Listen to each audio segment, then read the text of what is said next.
to tell him not be a girlfriend of mine. Oh, really? Sweet. It does say I'm unstable, so you'll have to forgive me. Tell him. I am going to piss really quick and run an ad. Oh, sweet, both of my things opened. Let's fucking go. Oh, shit. But yeah, I have to piss, and I'm gonna run an ad because I didn't do that earlier. So I will be right back. Sorry, I have to run an ad immediately. That's kind of funny, but normally I do that at the beginning of the stream where I run an ad. So this will kind of be the same thing. So I'll be right back. Everybody sit tight during the ad.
Okay, I'm back now.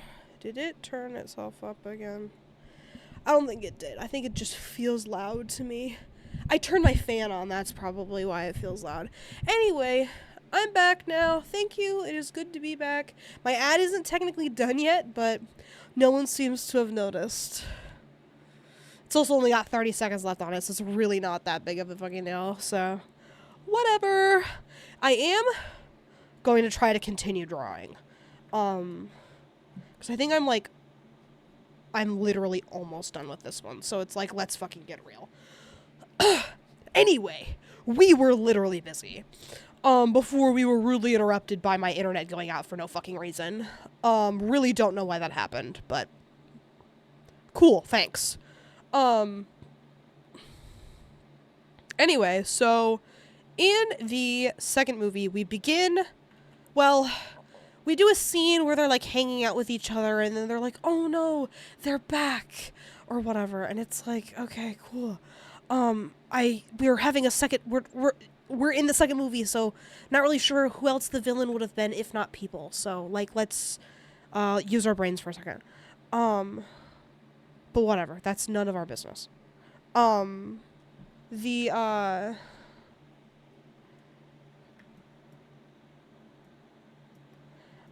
so Nateum, so Loak is like, we should go get some guns. I want a gun.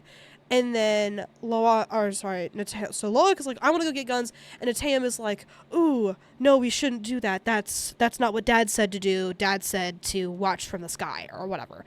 And so they're on their banshees, and everything. So they're like flying above the scene and like waiting for everybody to get done, I guess. With whatever. And so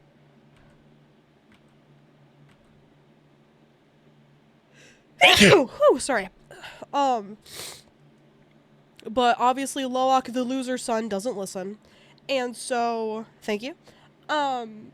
So we go down there and I think Nateum almost dies or something. I don't remember who almost dies, but somebody almost dies. And I'm pretty sure it's Nateum. And so they go back to camp. And they get reamed out by Jake, who it is very clear is treating his family like the military. Wow, that's really fucking annoying, but sure, go nuts. So, he is like, you shouldn't have done that, you could have died, blah, blah, blah, blah. Well, I don't think he says all that, but he's like, you shouldn't have done that. And so,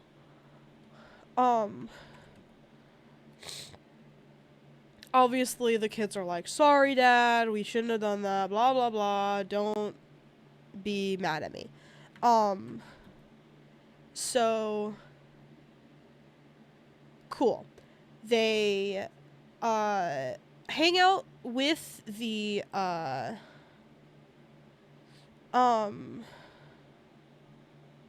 grandma for a minute. Like, the grandma is still alive from the first movie, Natiri's mom, and we hang out with her for a minute, and I think we get an insider conversation with Jake and Natiri, so Natiri is like, you were being very hard on them, you should have done that, and Jake is like, they could have fucking died. And so I think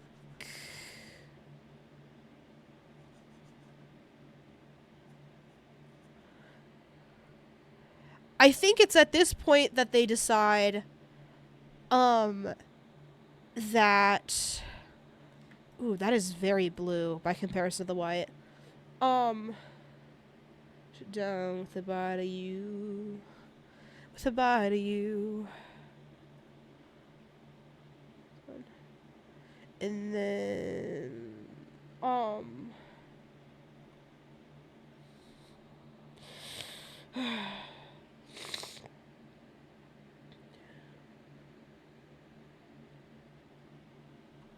oh my god, that's so fucking annoying.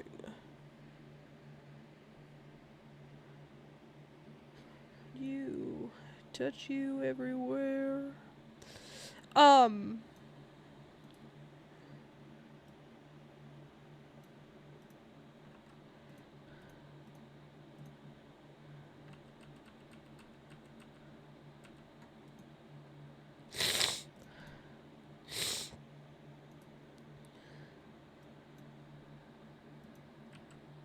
Let me someday need you too.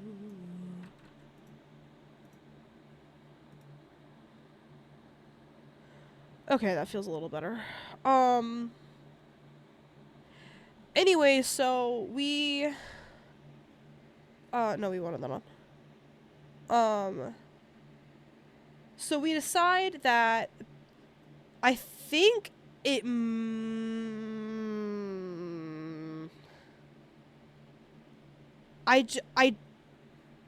do we find out that Quaritch is alive at this point? I don't think we do.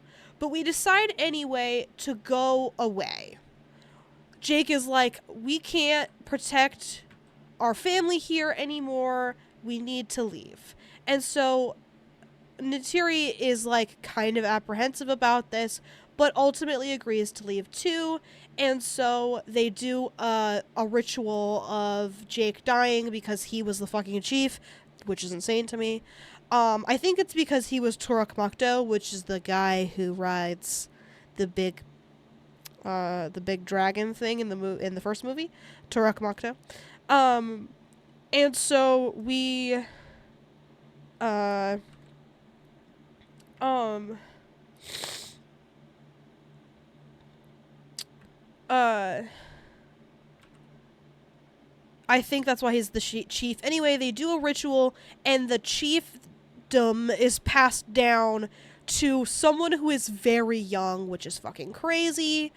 And so, whatever, new chief, we leave. And so we end up asking for refuge with the Omaticaya, which is one of the reef tribes.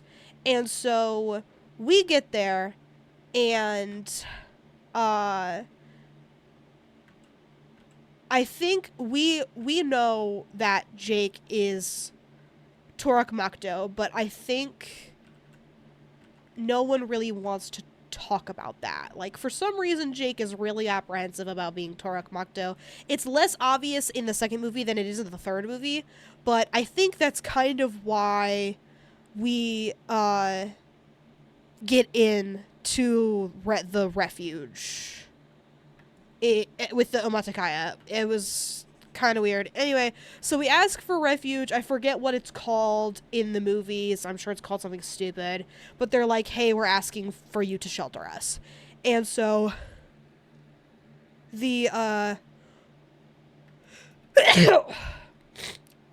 excuse me. The spirit woman of the Omaticaya is like, ew, you guys are gross. You don't have the bodies made for swimming. We don't want you here. You're not going to be able to survive or whatever. But Jake is like, well, I was human once. I learned the ways once. I've got this. This is whatever. And my children can handle it as well. It's fine. Please just, we are asking you, please. And so they're just like, okay. So the chief is like, all right, fine, you're in. And so they hang out with the Omaticaya for a while. And so during this time, we meet the daughter of the chief, who is the hot girl, who apparently is supposed to be fucking 13 or something, which is crazy. None of them look that young. They're all very 17 years old coded. It's very weird that they make them all look so old, even though they're all supposed to be very young. And it's like, it could be argued that they are trying to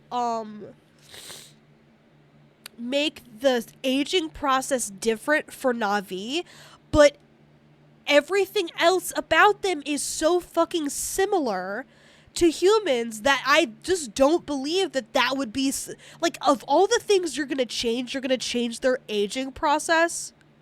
Please. Had they been established to have lived longer in the first movie, then I would have believed you. But now it's just weird. Anyway, so we hang out with her, and she clearly has a crush on Loak, like, as soon as we fucking get here. Which is really cute. I like their relationship. I like Loak. I like the girl. I don't remember her name. I'm sorry. But, it's a fucking miracle that I remember the children's names. So these characters from this point are side characters, and it's not my fault anymore. So she is told that she has to, well, her and another boy have to,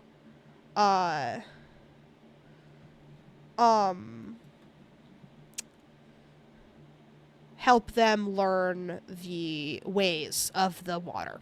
The way they, like the movie title, they have to learn the way of water. And so things happen. So at this point, this is where the movie starts moving very, very slowly. Like, we have all of that. Honestly, took probably too long, but I explained it relatively quickly in a way that you could believe would have happened within Thank you for pulling up the wiki. Could you pull up her brother's name? Could you confirm that she has 2 brothers? Actually, I'll do it.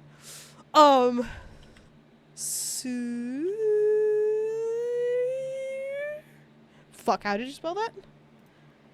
Sirea.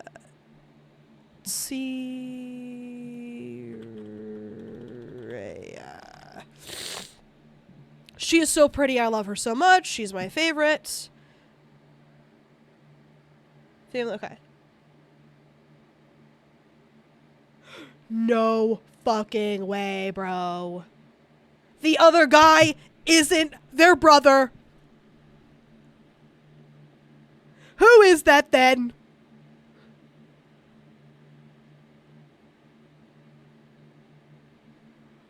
Family member.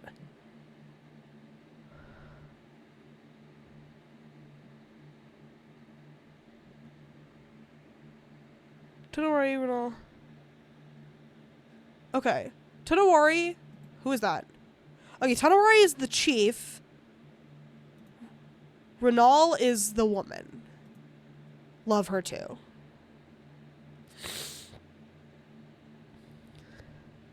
Anung is the brother. Who the fuck is this other guy?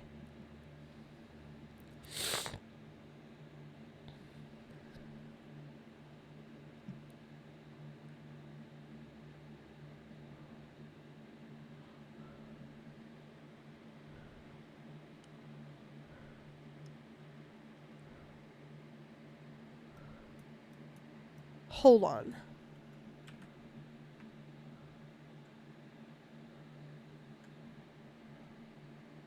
Why doesn't this... There it is.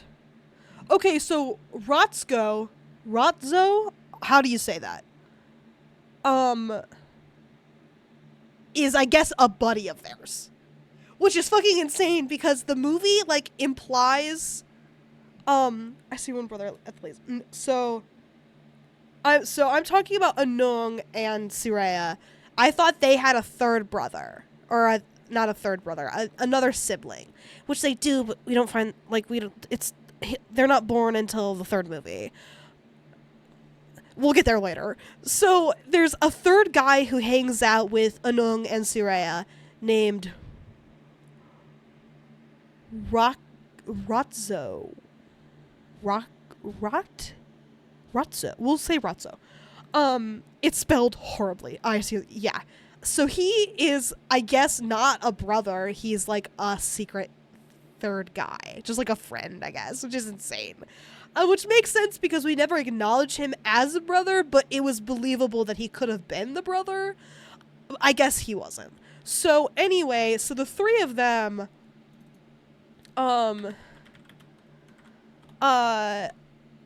so Sirea and Anung are told, hey, you need to go help the kids learn the way of water.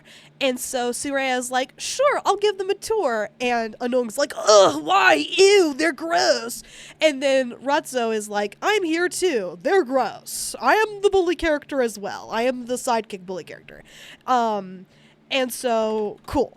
And so we're learning the way of water, right? And so now so the banshees of the forest people, the dragon thingies that we connect with in the first movie, the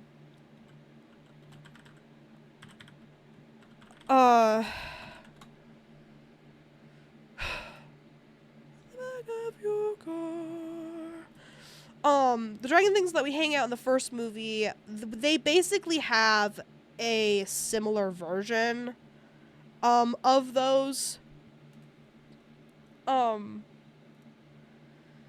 but for the water people, they're called Ilu, I believe.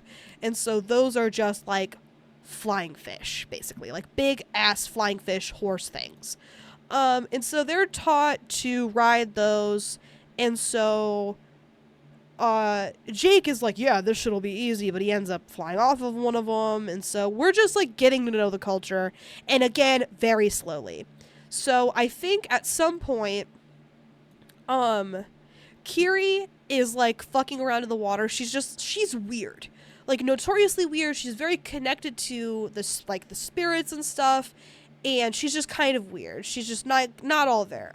And so I forgot to mention Spider is also a character that we know and hang out with.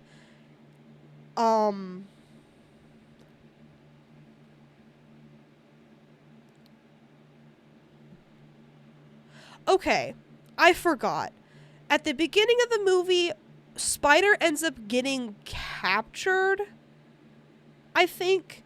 I don't remember how. But he ends up getting captured, and that is how it's revealed that Quaritch is alive and a Na'vi now. Because Quaritch takes Spider? Why does he do that? I don't remember. But Quaritch ends up with Spider somehow. I'm not really sure how. It doesn't really matter. There is kind of a point to it because Spider is Quaritch's son, and we do know this the whole time. So, because Spider, the reason why he was left on Earth along with the scientists was because the children, well, he says Jake's kids are kidnapped, but they get them back, but Spider's captured instead. At the beginning of the movie? Hold on, let me read that as well.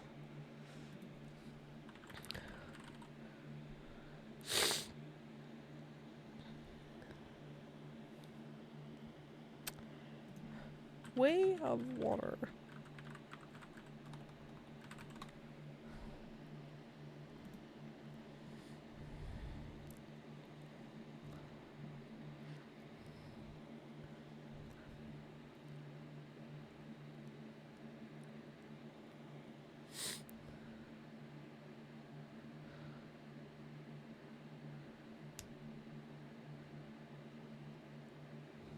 I literally don't remember that, but I'm sure that's what happened.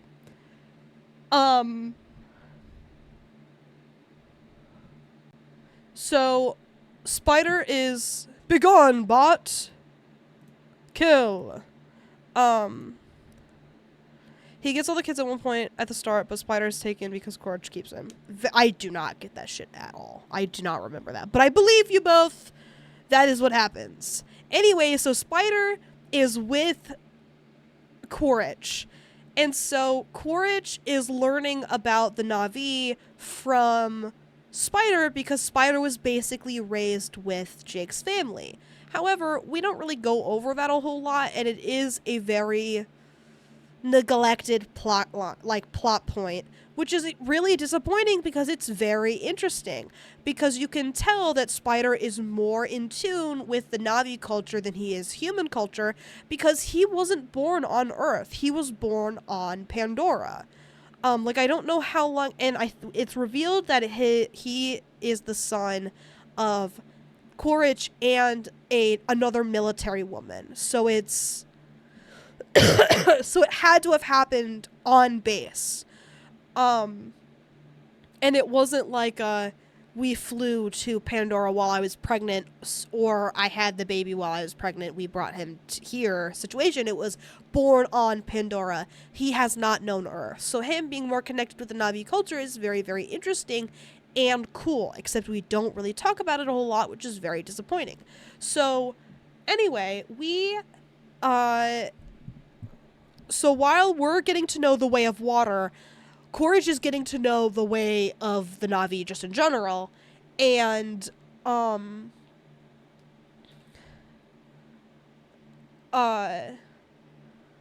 so excited to do my fucking club. Hang on. In fact, I'm jumping the gun a little bit. So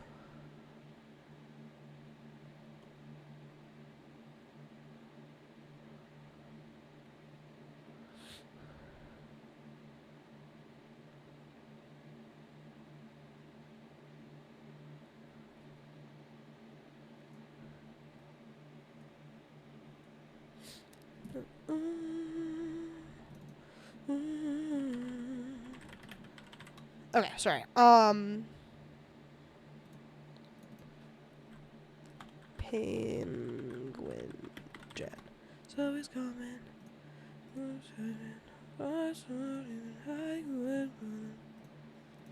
like it should be good. Peace and quiet. The kids do not agree, and I swear by your degree that you'd be smarter than me. Junior year, I got straight C's. Still got her back. I grew my hair back. Anyway, so we kick it with Quaritch for a while, and it's like the people are like torturing him and shit, and so Quaritch kind of saves Spider because Quaritch has like a soft spot for him. Like, that's his son, he has a soft spot. And so cool. We so Spider is like helping them through, but not really. Like, he's being kind of a shithead because he's, you know, a child.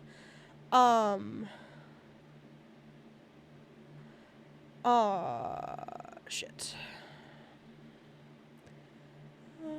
You hold my hand. Take some time to get there. Hope you understand.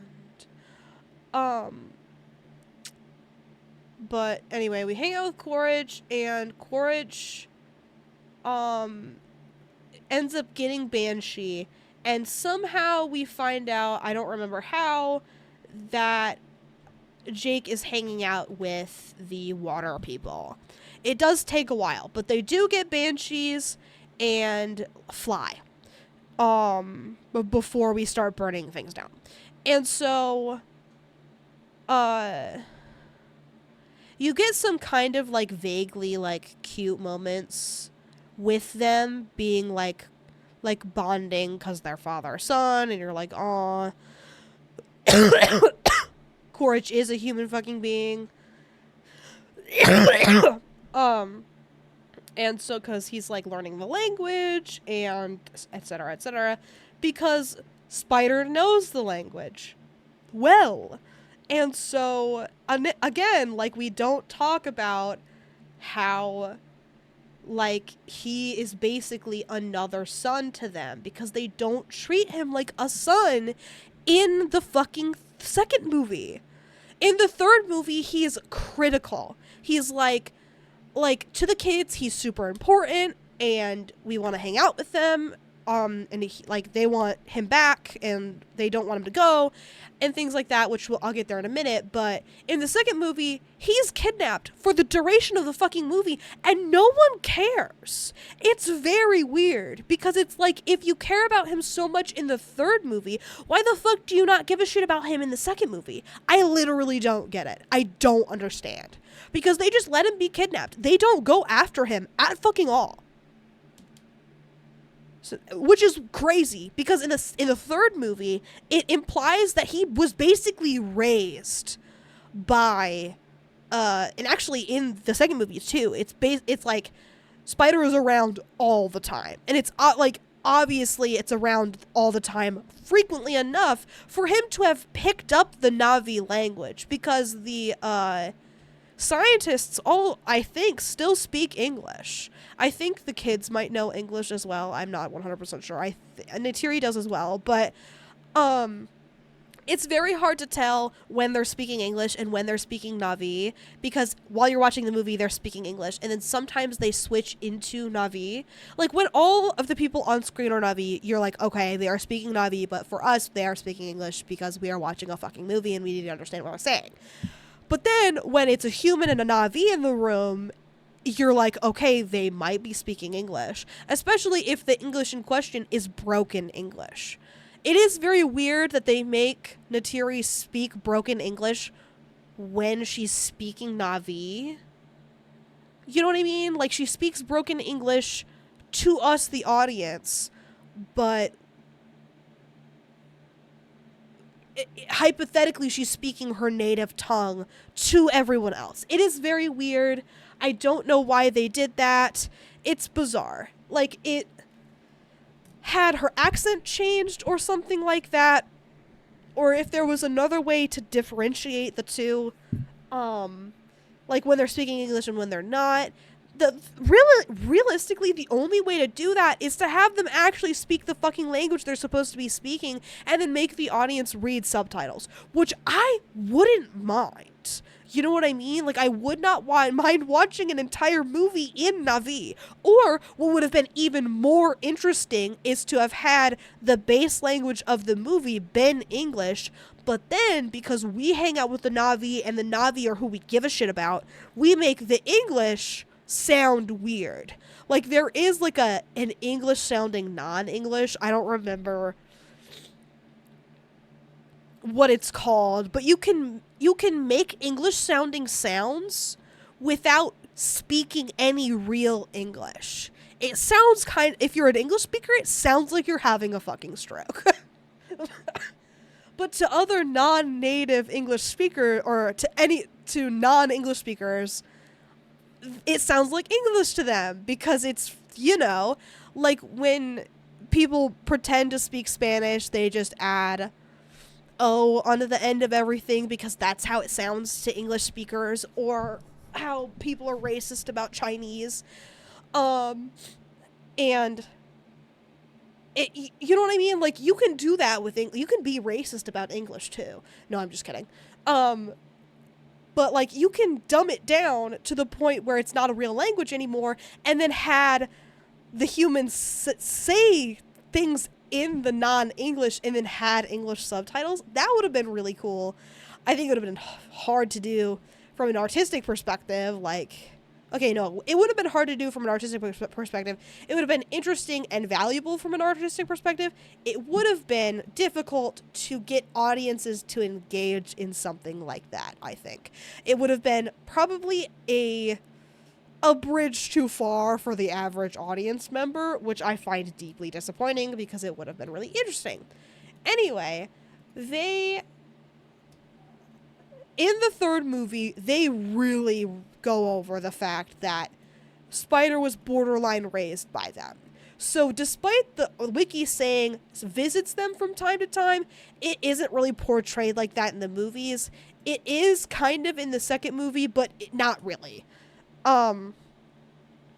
Because the kids in the back half of the movie clearly care for Spider.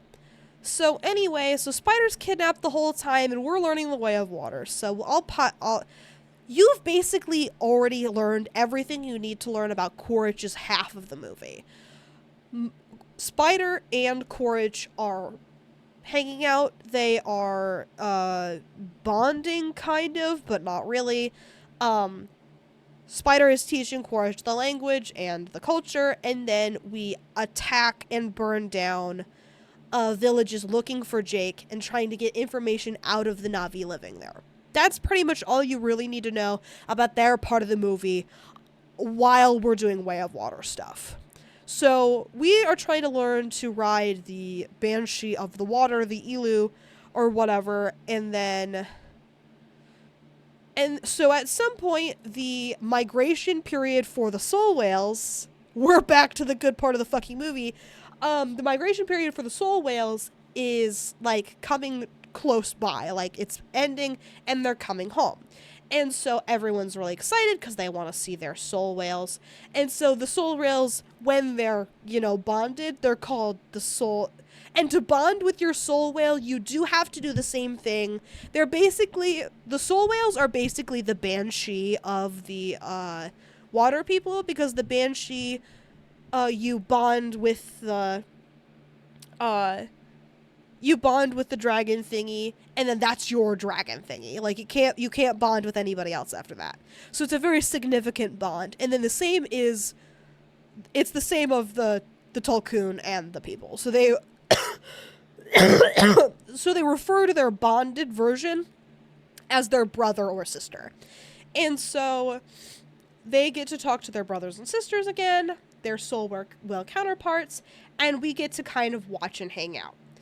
And so we get to know a little bit about the soul whales and stuff, and it's cool, and I love it. Yeah, soul whale sibling, it's great. And so, very, very beautiful. We learn about the soul whales, and then the soul whales, I believe, stick around for a while after this. Not like visibly, but they're like pretty close by at this point. So we meet the soul whale. And so at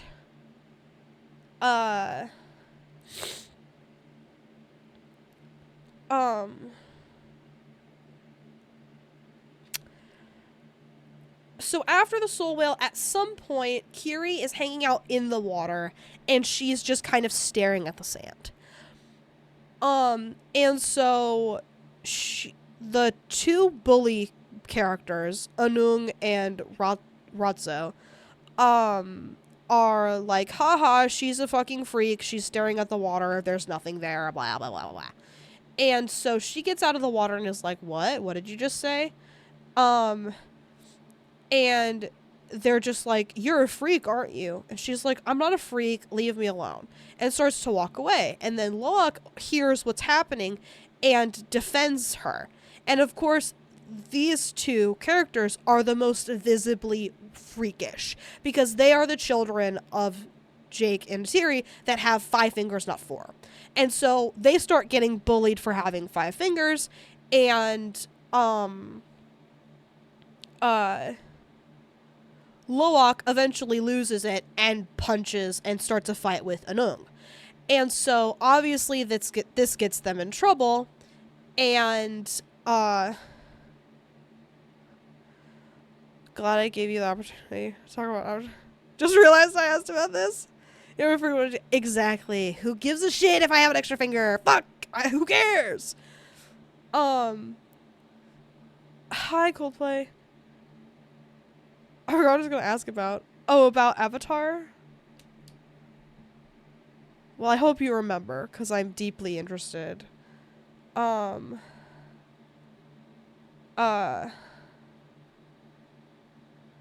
think I need another. You remember what about? You had asked if Kat liked it, and that was all you had gotten to say before I started going on a gigantic fucking tangent, which I had meant to do anyway. So this works for me personally, because I was actually planning it over the weekend. I was like, on Monday I will talk about.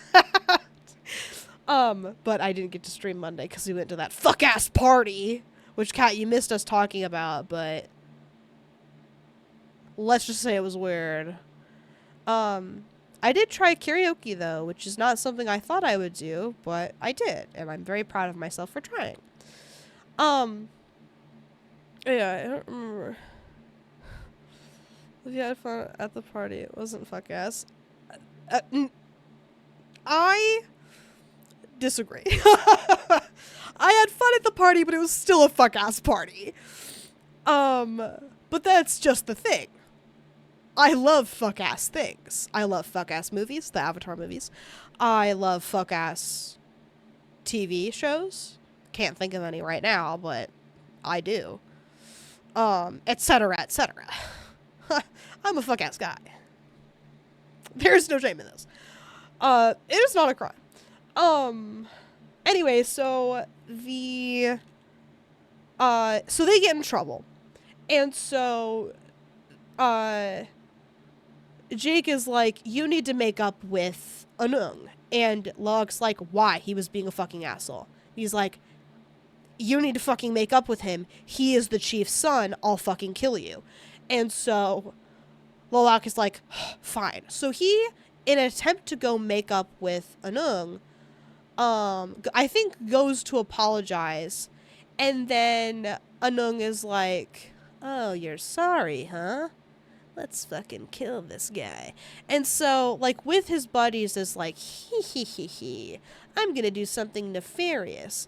So Anung is like, hey, why don't we go fishing in the reef? And Loak is like, I thought we weren't allowed to do that. And so, obviously the bully, Anung, is like, oh, you're a fucking lame ass. And then Loak is like, fine, let's go fishing. And so they, go fishing out by the reef or wherever they're not allowed to go. and they um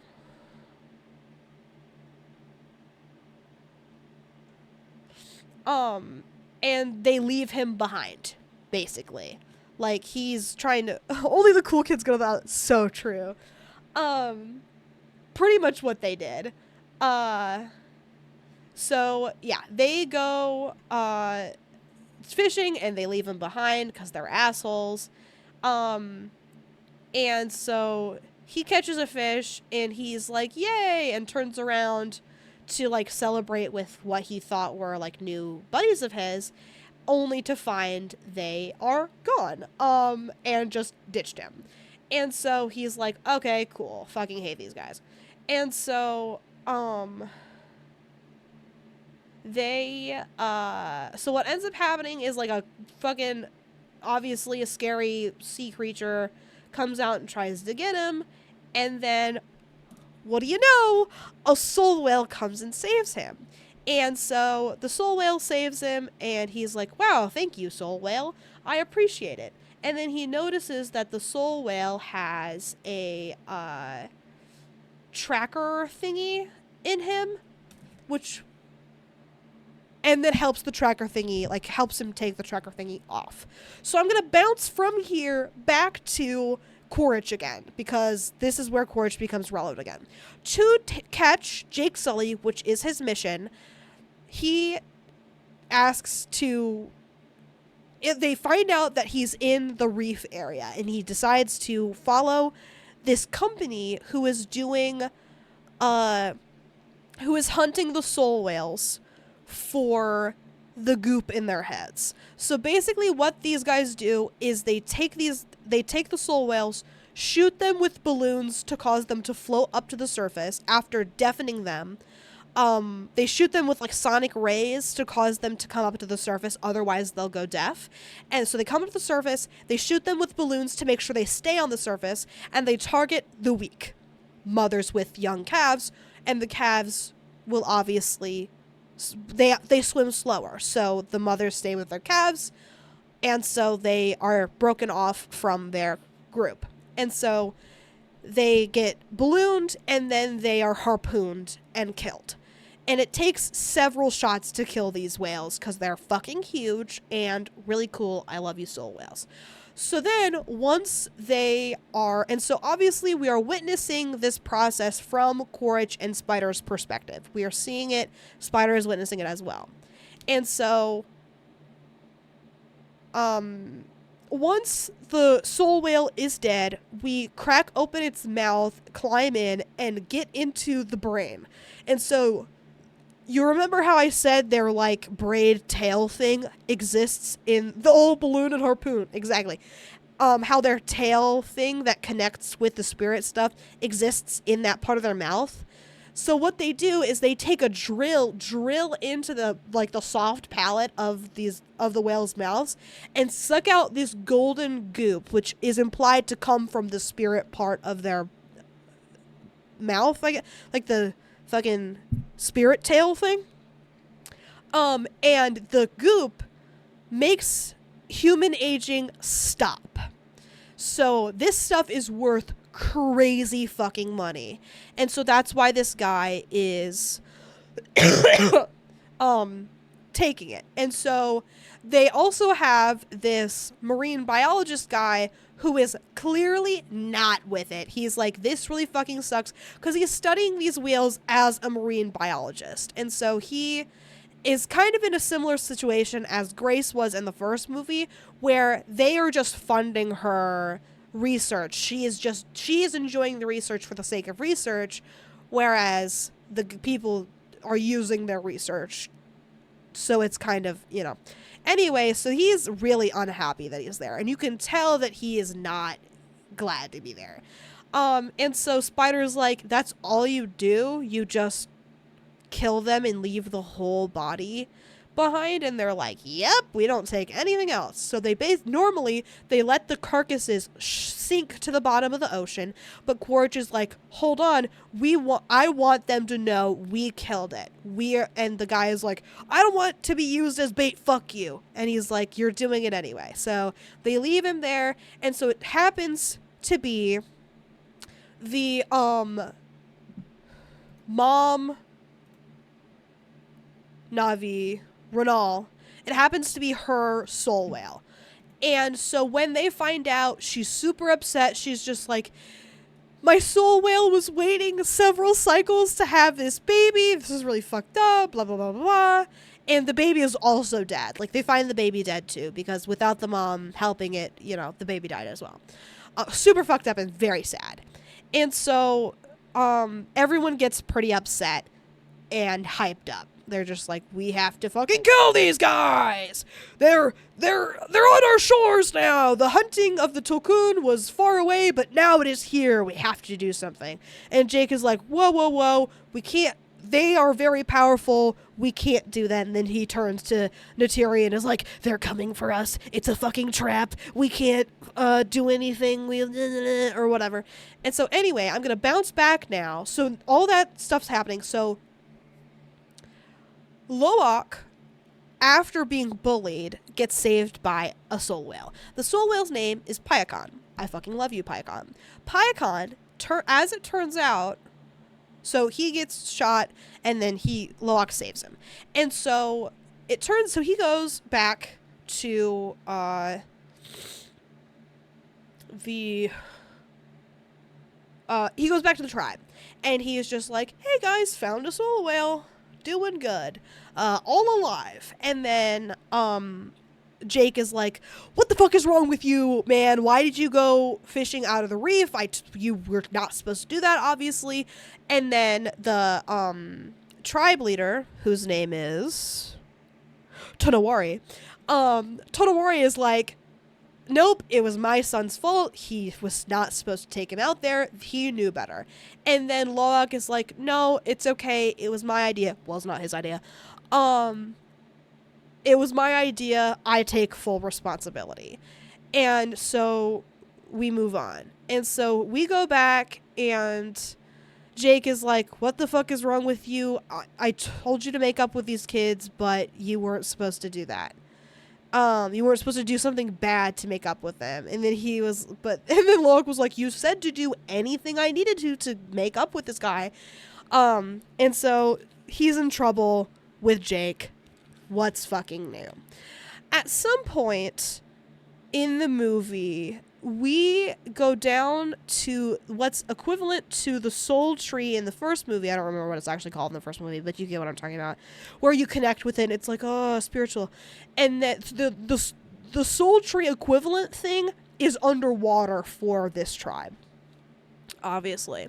So we go downstairs underwater to connect with it at some point, and Kiri connects with it and has a seizure underwater. So we save her from... I closed another tab for the first movie, sorry. No worries.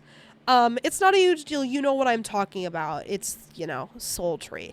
It might actually be called that. Here, I'll Google it. If you really... they're not even called soul whales when I'm calling them soul whales. It's, I forget. Actually, yeah, no, I don't care that much. The soul tree. So we go downstairs. She has a seizure underwater because she's trying to find out who her father is, because at the beginning of the movie, when we're talking to Spider, they kind of goof around and they're like, yeah, the dorky guy who hung out with Dr. Grace a lot must have been your father. Like, obviously, there's no one else it could have been. And she's like, ew, that's disgusting. Or was that the third movie? I don't really remember. She does not love the idea of being that guy's daughter. And so she goes to Awa and tries to figure out who her father is. And Awa is like not giving her the answer and is being kind of a bitch about it, and is just, and so she, as a result of her like trying to figure out who her mother or who her father is, things get kind of scary in her AWA vision, and then we cut out and she's having a seizure underwater, and so we save her, and then we bring in the science guys from home, and we're like, what happened, what's wrong with her? And so the science guys are doing their science stuff, and and they're just like, yeah, she has some epilepsy, you cannot let her, so she's having a religious psychosis attack or something, you cannot let her connect to AWA underwater again, she will fucking die. And so we're just like, oh no, that's terrible. And so but she's not awake yet, and so we're trying to figure out how to wake her up. And Renal comes in and is like, oh, I see I'm not needed here, because because the humans are in there. And Naturia's like, no, get your ass back in here. And so she does, and so Naturia, my favorite part, get out! You have done nothing! And so the guys leave, and Renal starts doing her spiritual healing stuff, or like regular healing stuff, but also spiritual healing stuff. And so spiritually heals her. Kiri comes back, kind of comes to, and then starts to cry. We don't broach that. And so Took is there. Cool. So at some point,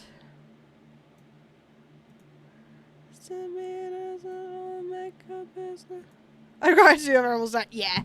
I think it's implied that she wasn't even crying about that. I think she was crying about the fact that AWA kind of shut her out. Whatever.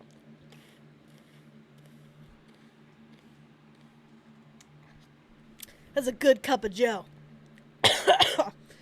Anyway, so we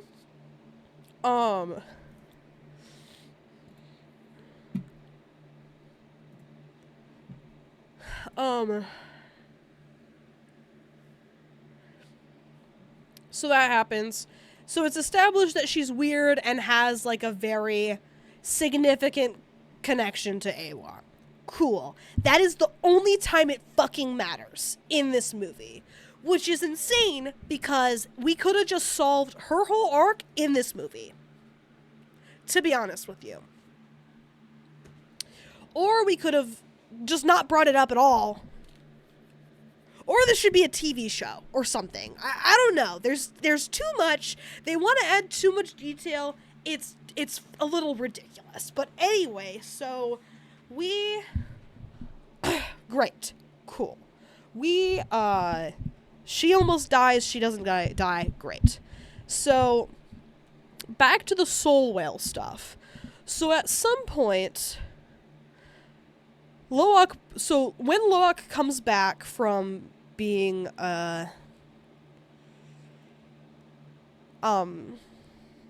bullied, he is hanging out with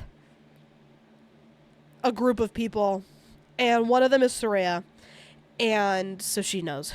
And so he's talking about Pyakon, and so he's like, yeah, Pyakon saved me from the scary fish monster. And Nateum, who, oh wow, exists. Isn't that fucking crazy? He has been in a couple of other scenes before this too, but he matters so little, there's really no point in bringing him up. I didn't even need to bring him up for this scene either, but I did. Why? I couldn't really tell you. Anyway, so Soraya, so he's like, yeah, Pyakon saved me. It was cool. And Soria's like, Pyakon? Pyakon is evil. Well, and, oh shit. Paikon has gone against the Tolkien way by being violent. And so at some point he goes back to... Okay, I need one more. Okay,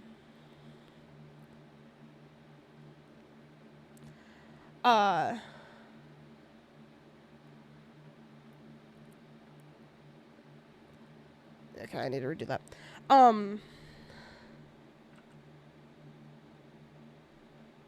Okay, whatever.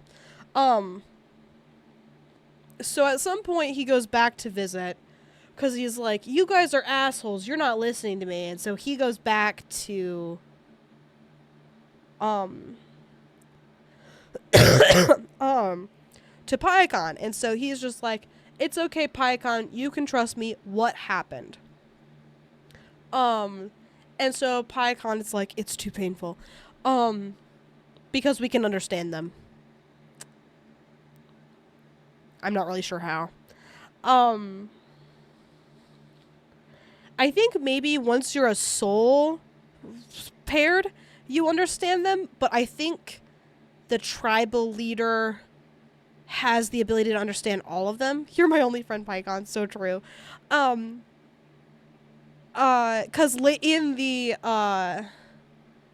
in the third movie, shit. There we go. In the third movie, let me get my name cheat sheet up here. Don't worry. He can understand the matriarch whale. Which I don't really get how, but whatever. So we hang out with Paikon, and Paikon is like, it's too painful. And then we're like, it's okay, you can trust me. So Paikon's like, okay, fine. Opens up his mouth, invites, Loak inside, and, gets his, like, soul tongue out, and then, Loak connects to it with his braid, and then soul bonds with Paikon. Hell yeah. And then, Paikon shows him what happened. And so what happened was Paikon realized that these boats were killing Tolkien and was starting to rile people up and was like, yeah, we have to fight back. This is really fucked up. People are dying. We have to do something. And so, riled up a few younger Tolkien and Na'vi. And unfortunately, in this battle, all of them died. And so, by the Tolkien way, which is completely non-violent, he killed them. By their laws. And so he was outcast as a result of this. And so Loak, upset, is like, what the fuck? You didn't do anything wrong. That was not your fault. Blah, blah, blah, blah, blah. And so I think all of the buddies follow Loak and know that he connected to Paikon. And then he goes back. And then Tanawari is like, you connected with the outcast? What the fuck is wrong with you? And then Jake is like, God damn it, my stupid fuck-ass son. I have to kill myself right now, my stupid bitch boy son. Broke another goddamn rule. And so Loak is like, Paikon didn't even fucking do anything. He was just trying to help. Dad of the year here, yeah. Jake was fucking annoying. Let me scratch that. Jake is fucking annoying. Like, in the first movie, he's like an okay guy. In the second and third, holy shit, he's super goddamn annoying. In the third, he's less bad than he is in the second movie. But in the second movie, he's an ass.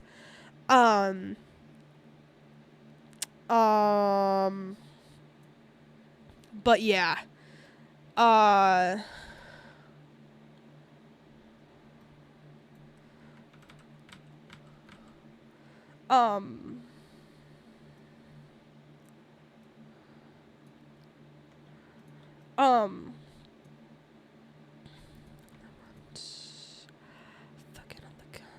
Um.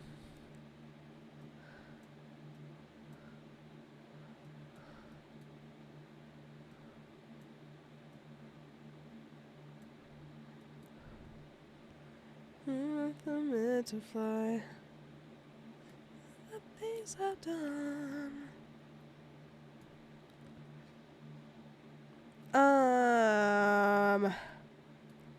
So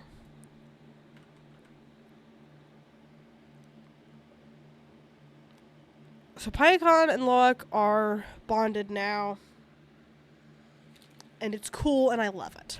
And so we move on to something I don't really remember. God, what happens after that? Hold on.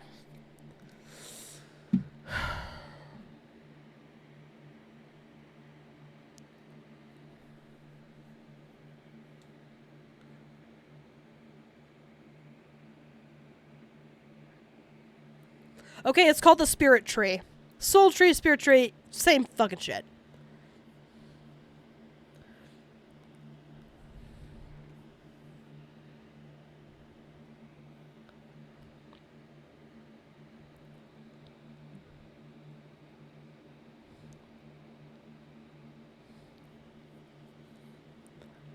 Okay. So after, okay, I've remembered. After they find out that, so they discover the mom's soul whale dead. They, I,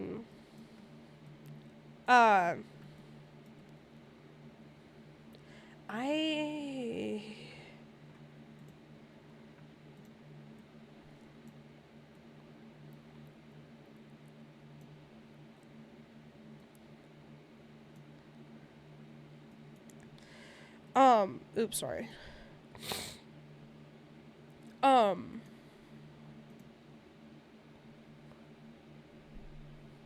Sipping and saving days, 7, 8, and 3. I mean, it's got a damn good hold of me. Shit. Took my film and watched it burn. Has got me in. It's got me back in prison once again. Daddy, you got sipping. Oh. Anyway, so we find out that the Tulkun are being killed, and so, okay, I remember what Jake does now. Jake is like, no, we can't fight back, but we should warn the Tulkun that they're being hunted. So, Tonowari is like, okay, go warn the Tulkun. The level of power Jake has in a lot of situations is very weird, and the level he doesn't use it is very annoying. So he's just like, yeah, just tell the Tulkun that they're being hunted. And so we know at this point that Payakan is outcast, and Payakan won't be told of this. So Loak takes it upon himself and goes to find Payakan and is like, we have to go tell Payakan, he's gonna fucking die.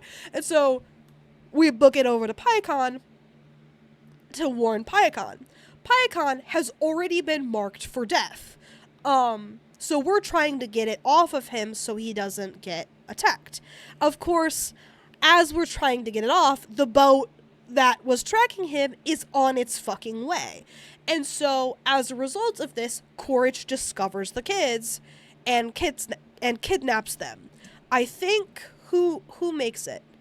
I think Kiri is kidnapped, Loak is kidnapped. Are all of them No, Natayam is not kidnapped. Or is he? I think everyone is kidnapped at this stage. Only Kiri and Took get kidnapped again later.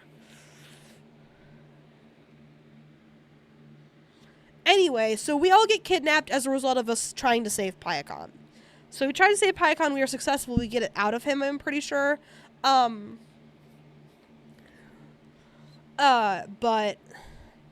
number, not a name.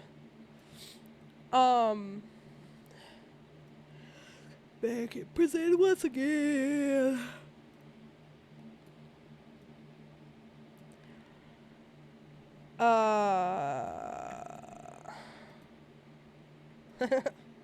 Say my daddy, I got 20 long years for some dust in a baggie.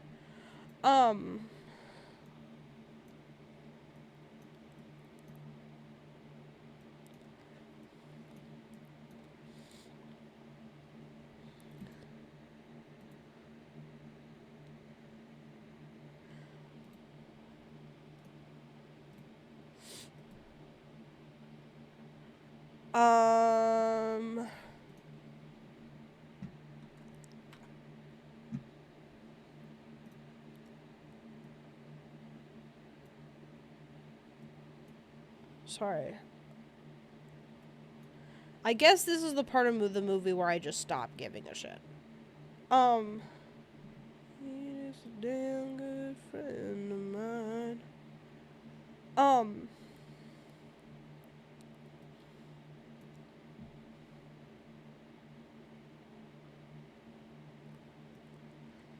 Cause I love my weed and I smoke it all the time.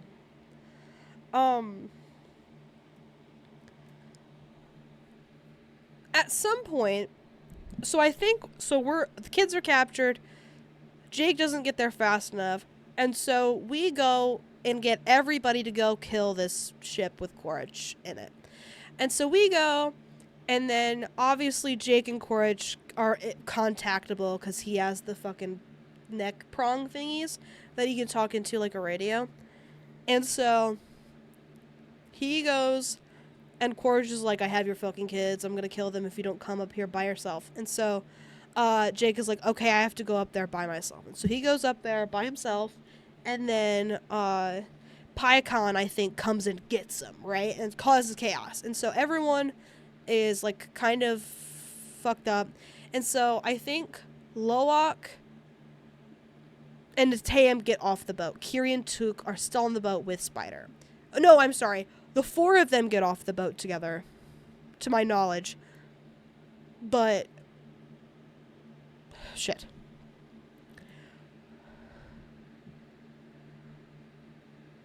Okay. Pycon attacks the vessel.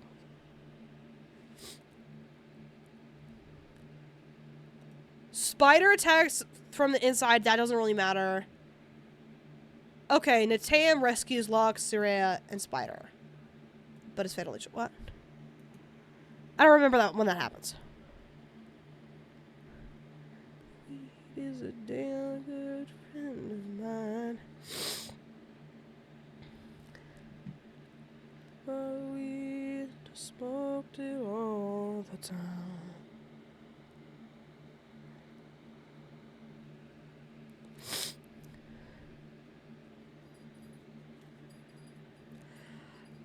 I guess this is where I start to lose. I'm gonna kill your kids if you don't get it. Pretty much. And so he obviously goes over there.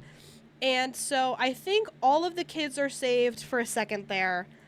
But Loak is like, Spider is still on the boat. We have to go get him. So Natam's like, okay, fine. And I think Kiri and Took are still on the boat too, but we're not sure about that. I don't know. So we go back on the boat. Natam gets shot somehow. I guess I just don't give a shit about the intimate details of action scenes. Like, action scenes happen very fast, and I just don't care. So this is the part of the movie where I stop giving a shit. So then we go to save Spider. Natam is shot. So everyone except for Kiri and Took are saved. I.e., I think Spider gets off the boat. Yeah. Spider gets off... No, Spider doesn't... Where the fuck is Spider? I think Spider goes to help get them off the boat, to my knowledge. Anyway, so Jake, Natiri, Loak, Spider are all on this rock. Natam is fucking dying. Do you remember Natam? Me fucking neither. Natam is fucking dying because he was shot because he was gonna go help Loak get Spider off the boat. Natam dies. Womp womp. Sorry, man. I don't give a shit about you. You were barely in the fucking movie. No one cared about anything that you did. You didn't do anything cool. You didn't do anything wrong. You didn't do anything interesting. You were just there to be the older brother that Loak couldn't be. That was it. That was his whole purpose, and that is very sad, in my opinion. Like, if that's all you can be, damn, that's rough, buddy. Anyway, so he dies. Then it's the daily eclipse. Then it's dark out. So the eclipse happens. We have to go back on the boat because obviously Quaritch hits it again. He's like, haha, got your fucking kids again. Same deal. So Jake Neytiri, I think it's Jake and Neytiri, I think, go and get him. Because I think they leave Loak behind, but I don't remember. Because Loak obviously ends up on the boat later. Spider as well. So Spider, I think, is used as leverage at some point. Because Neytiri is, like, ripping people to shreds. She's like, my fucking kids are on this boat. I'm going to kill you. And does. Happy for her. So she's, like, ripping through all these guys, and Spider's, like, standing behind something, and is like, oh my god, that's scary. Which is dumb. A plot point that never gets resolved in the fucking third movie, but whatever. So, tearing people to shreds, cool, whatever, and then we have, like, a standoff kind of thing where Quaritch has Kiri under a knife, and then Neytiri has Spider under a knife. So they're both like, I'm gonna kill your fucking kid at each other. And it's really funny because both of these kids care about each other. The Spider is very close to Kiri. Established, but not very well while I was talking about it. It's not a very significant plot point. It becomes much more significant in the third movie. It's implied, and, like, we discuss it a little bit in the second movie, but not too much. So we have this standoff, and Kiri's like, no, don't kill Spider, Mom, and then, Spider's like, no, don't kill Kiri, Dad, and it's like, I think Neytiri does cut Spider, not like to death, but like does mark him up a little bit. And then I don't know what happens, but we do get Kiri back. And then the boat's sinking, I think. At some point the guy who's, like, taking all the soul goop for youth, gets his arm chopped off, but that was way earlier in the movie. I just forgot to mention it. It's not super significant. He obviously wasn't too significant. But you think he's dead. But he comes back in the third movie. None of these fucking people know how to die. Very funny. He definitely dies in the third movie. Like, we saw him. Kind of. Like, it was pretty implied that he fucking died. But anyway, he doesn't matter too much. It was just very weird. So anyway, we wrap things up. We get our kids back, and so the boat is sinking, and so Jake and Quaritch have, like, this battle or whatever. And then Neytiri is trying to get Kiri is safe. Spider is safe. Loak is safe. Took and Neytiri are on the boat. I don't remember how this happens. At the end, nearing the end of a 3-hour-long movie, you start to lose me, apparently. And it's funny because I've even seen the movie recently. But anyway, so, you know, we kind of taper off. The boat is sinking. We're having a battle, and then we assumedly kill Quaritch.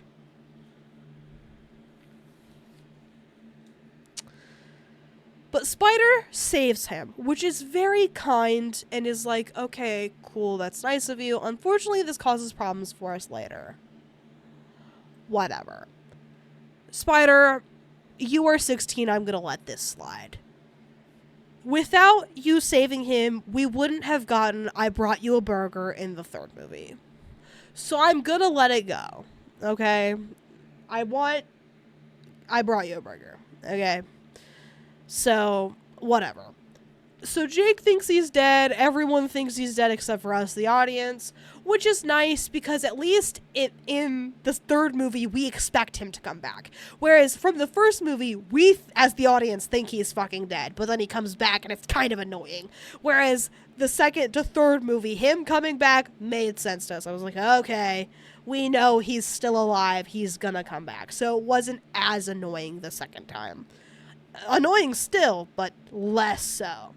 So, anyway, Jake gets done, and he is down for the count. He can't get out of the boat because the boat is sinking on top of them, and they don't know how to get out. So the water is, like, rising, and they don't know how to escape the boat. Same with Natiri and Tuk. So Kiri summons her spiritual powers to bring glowing fish to Kiri and Tuk to lead them out.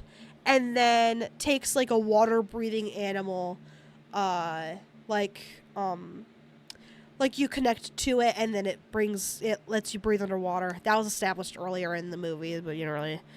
So we get one of those, she wears it, and then she goes down, and is like, here, I'm gonna give this to you, Mom, and then we'll fucking get out of here together, and so that's how those three are saved. So the girls all go together, and then the boys all go together. Lame, in my opinion.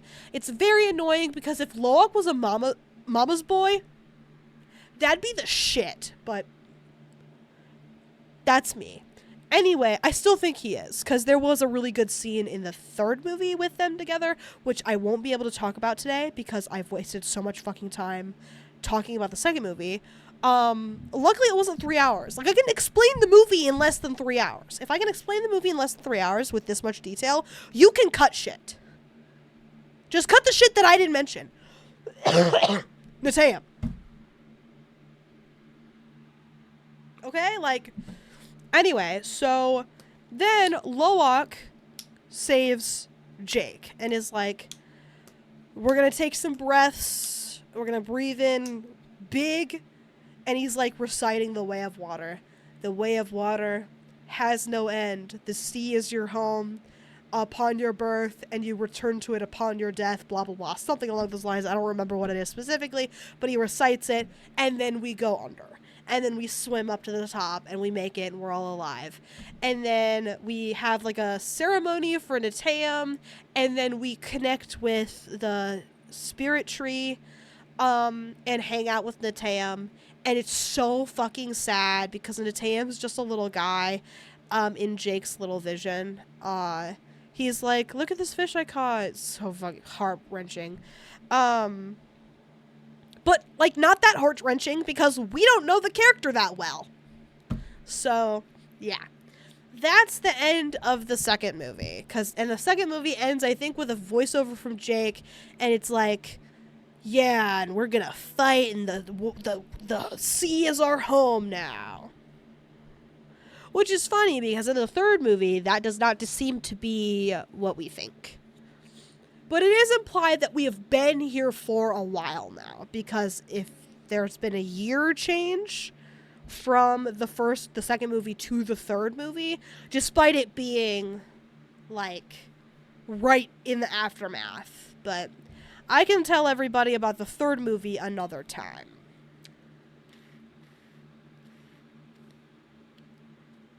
I'm not sure when, but let me forget more of the third movie before I talk to you about it. That's so funny. That's not the reason why I'm gonna, like, not talk about it. The reason why I'm not gonna talk about it is because it's 10:30. And I should have gotten off stream a half hour ago, and obviously didn't fucking do that. But it's fine. So yeah. Of the three movies, that one's my favorite one, just because I like the soul whales. The soul whales are so fucking cool. And in the third movie, honestly, had we just continued on the track of the second movie and done more soul whale shit, I would have been super on board. But we move away from the soul whales, which is super disappointing. It's like, You had something really phenomenal going here. Soul whales. Don't you want to hang out with the soul whales? Like, I don't understand.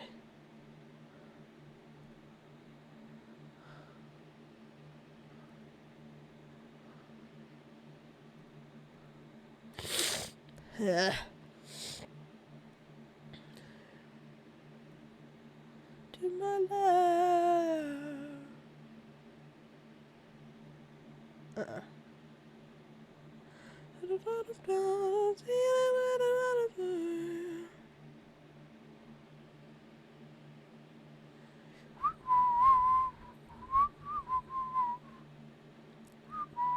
Periwinkle. I love periwinkle.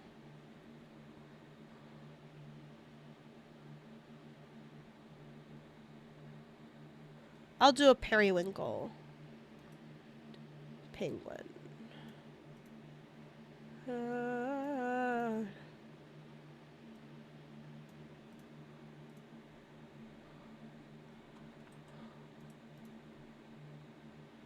Despite it being green, I think it looks fine.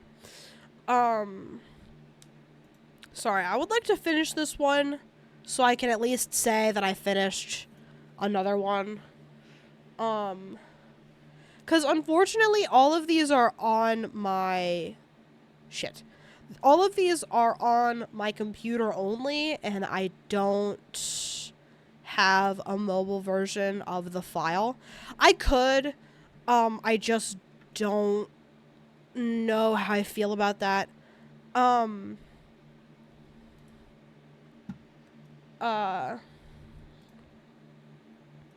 It wouldn't be bad, necessarily, to have a mobile version of the file. It's just that when I have things mobile and then I move them back, I have to remember to save and then move it back.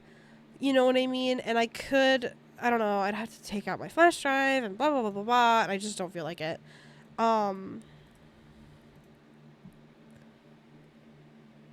So yeah, I'm just not too keen. But I might anyway, because it's... She's a giggle at a funeral.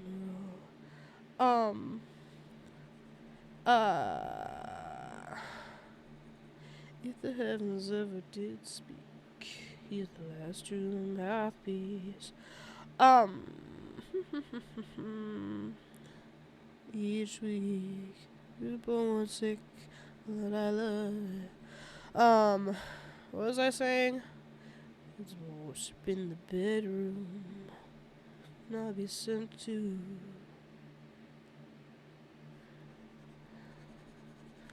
But I love it. Command me to be well. Amen. Amen. Amen. Take me to church, I worship at the dark, at the shine of your lights. Offer me that deathless death, and good God, let me give you my life. Actually, should I? No. Tell you my sins so you can sharpen your life. I'll keep that black. We'll keep this not black.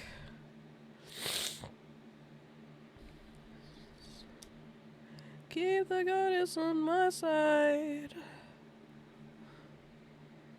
During the whole sea, something shiny.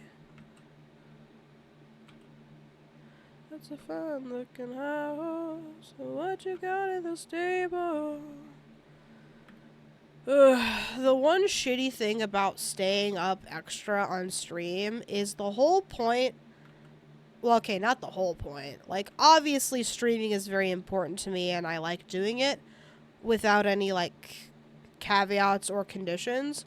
But, like, one of the, like, of secondary reasons, let's say, that I feel like I need to keep streaming again is, like, and make it consistent, is routine is good for me, and I will actually shower if I have a good routine.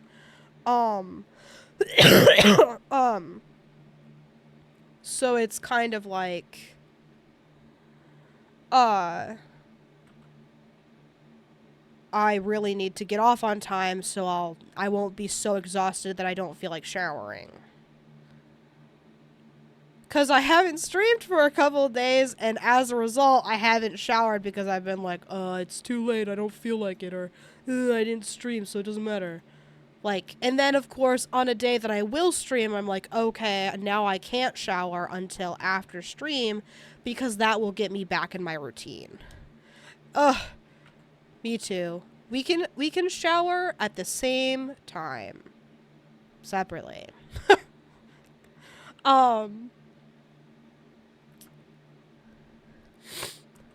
Together. After stream, we shall shower. Do you promise? It's only fair if we both do it. That's my favorite thing about chores, is it's like, I don't want to do this chore. You have to do it with me. Oh, shit. Blood pack. Yeah, so true.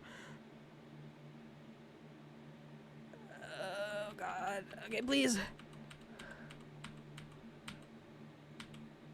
Yes. Okay. I forgot to... Woo!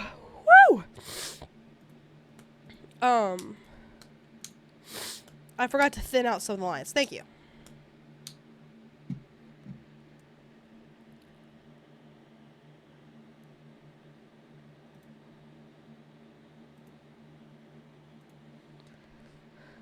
It's Fanny with a salty. Hate to see you with some above on you happy. Hate to see you happy if I'm not the one driving. I'm so mature. I'm so mature. I'm so mature. Got me a therapist to tell me what's on my mind. I know when I just want you. And if I can't have you, no one should. I might kill my ex. Not the best idea. You soon girlfriend's next. How'd I get here? I might kill my ex. I still love him though.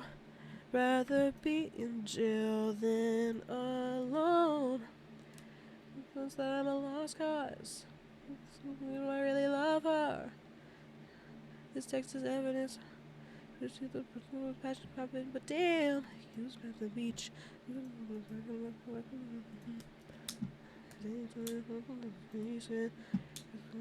Got me singing over the beat. I'm so mature. I'm so mature.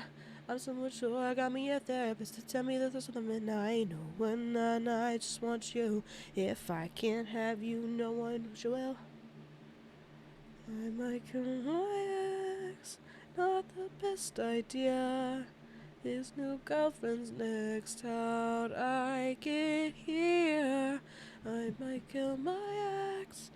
I still love him though. Rather be in jail than alone. I did it all for love. I did it all, no drugs. I did all of it sober. I did it all for us. Did it all for love. Did all this on no drugs. I did all of this sober. Don't you know I did it all for us? Oh, I must killed my ex. Not the best idea. His new girlfriend next. How'd I get here? I just killed my ex. I still loved him though. Rather be in hell than alone.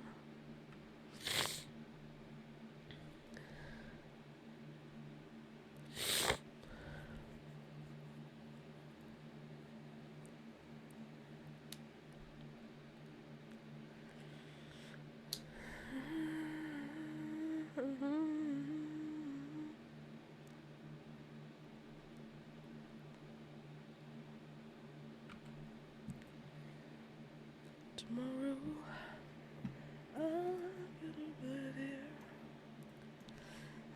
I'll let you go and walk away like every day I said I would. Tomorrow,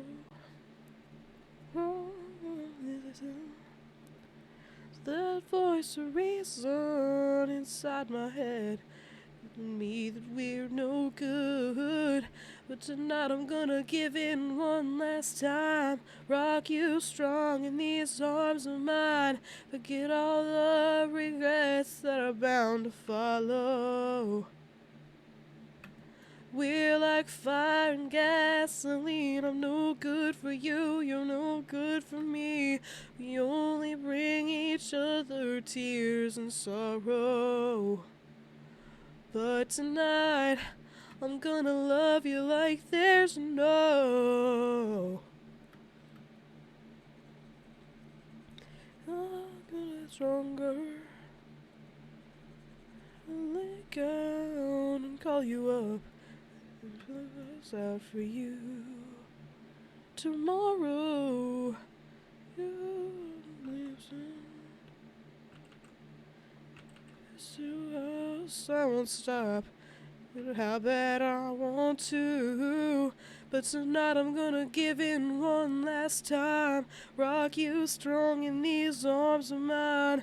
Forget all the regrets that are bound to follow. We're like fire and gasoline. I'm no good for you, you're no good for me. We only bring each other tears and sorrow. But tonight, I'm gonna love you like there's no tomorrow.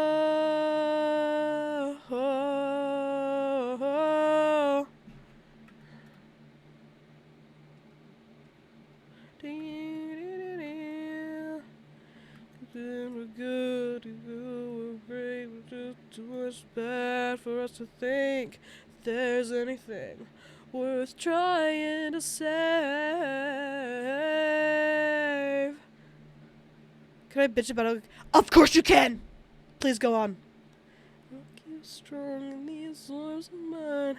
Forget all the regrets that are bound to follow. We're like fire and gasoline. I'm no good for you, you're no good for me. We only bring each other tears and sorrow. But tonight, I'm gonna love you like there's no tomorrow. I'm gonna leave here. I lay you down, walk away. Like every day I said I would.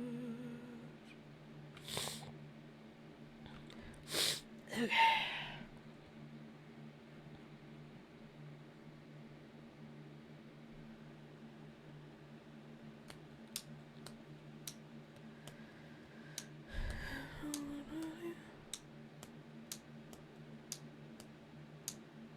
So it's kind of excited to read this book. Main character is a teacher's aide. She's trying to adopt one of her students who's in foster care. They bond over this children's book series. The author hasn't written books in like 5 years. Okay.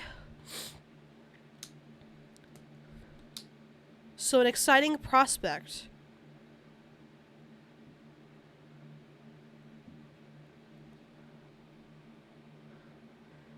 I always get pretty psyched when musicians haven't released in a while. I left phone at last this long. Talk out and on. It's coming on until he makes a contest where whoever wins get the next book in the series, though you can only enter if you can answer this riddle.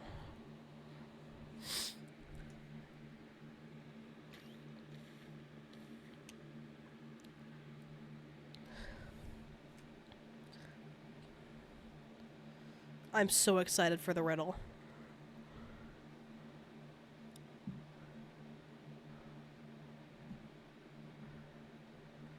And then I'm in.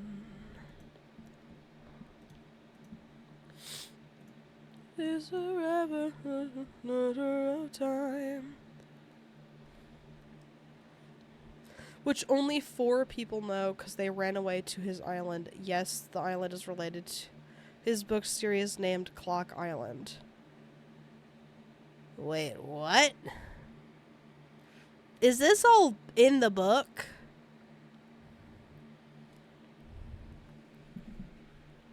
Oh, wait, what? Oh, okay, wait, no, I get it now. The teacher's aide, the author of... Okay, never mind. I'm with you. Sorry, I just misunderstood for a second. But I've locked in, and I've remembered how to read.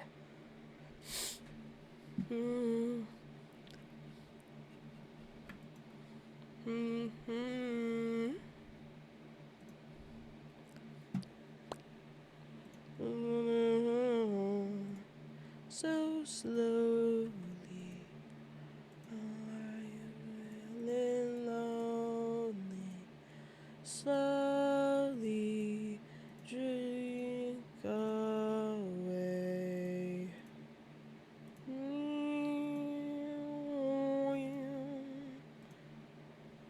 Okay.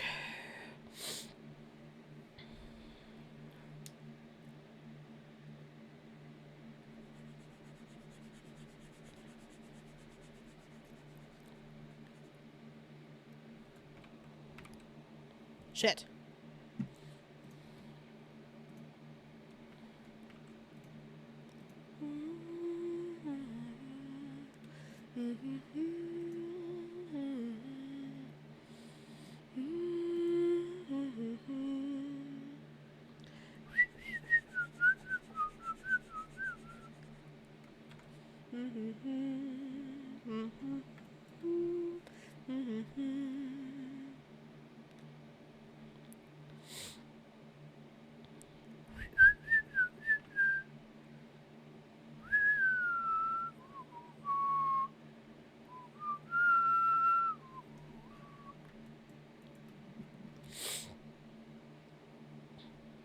The 4 people who knew the riddle ran away to his island as kids. They all had a problem, i.e. one kid was worried about coming out of space, the character was neglected by her parents and just wanted a family, etc., etc.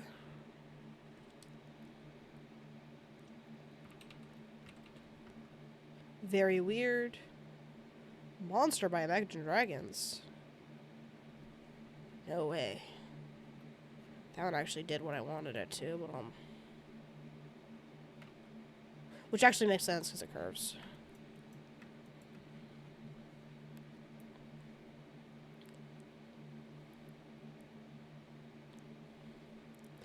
Main character is also broke but needs to save up money to be able to foster this kid. Oh, like foster and not adopt? Or is she fostering right now?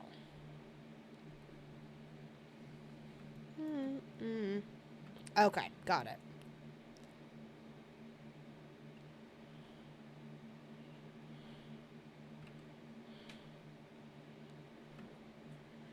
I told you what I was. Would you turn your back on me?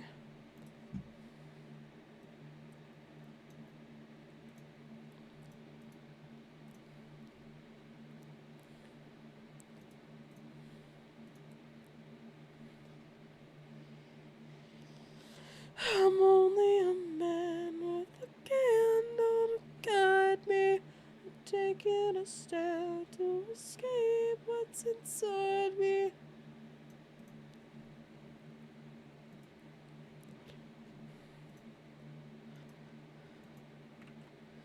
Keeps getting strong. So I'm gonna focus. Okay.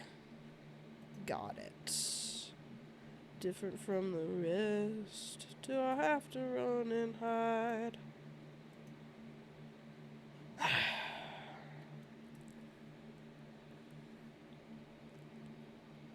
Needed some inside. If I told you what I was, you're back on me.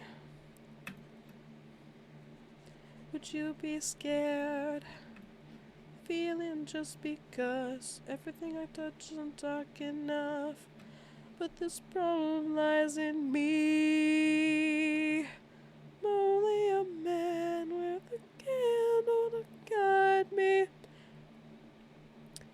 I think it's very sad that Imagine Dragons didn't adapt their music. It feels like it got... Well, it did. They did adapt, but it got worse. Coldplay adapted, but they got better. And Imagine Dragons was, like, the shit when I was a kid, and Coldplay was, like, okay, you know? But now it's, like, inverted. Whereas if you tried to sit me down and listen to Believer, I would blow my fucking brains out. Anyway, also, the writer's cover artist Hugo has lived with them for the past 5 years.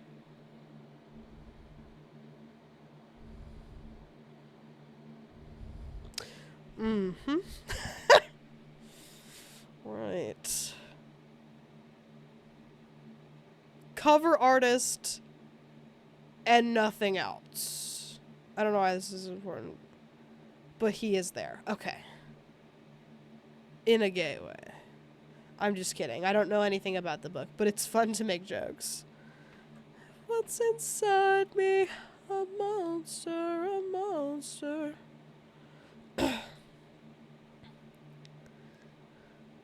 But it keeps getting stronger. Okay.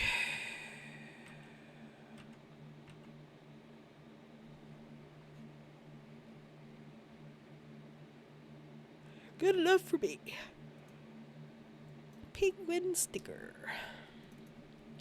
Not a gay way, more of the... Oh. The winner is gay. Hell yeah! I love gay people. Penguin...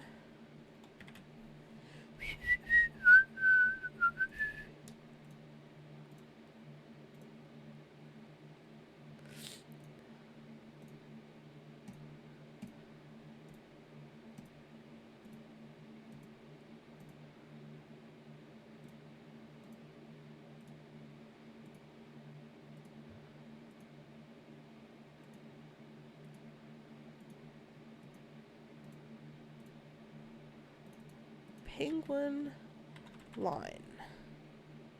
Did I do that normally? No. See the shit, but you love that shit. Color. Unfortunate. One white back. With a roof. With hands got like Bluetooth. Oh, with it. So you go, typed up skirt. My heart's so hurt. Piece to my heart.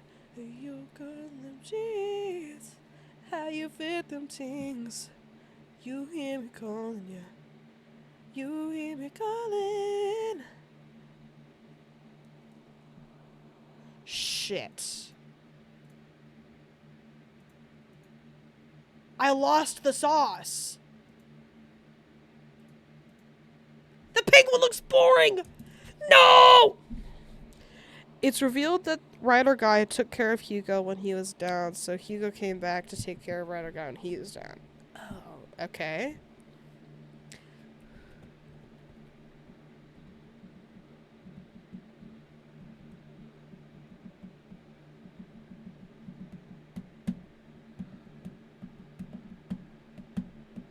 You got the typed up skirt. Way that you move make my heart start. Hey, you got the typed up shorts.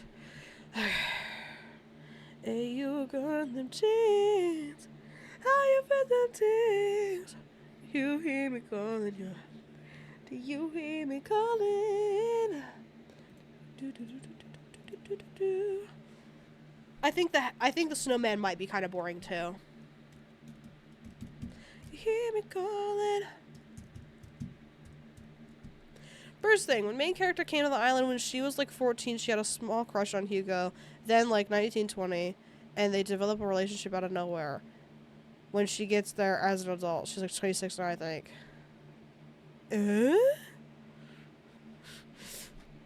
Ew.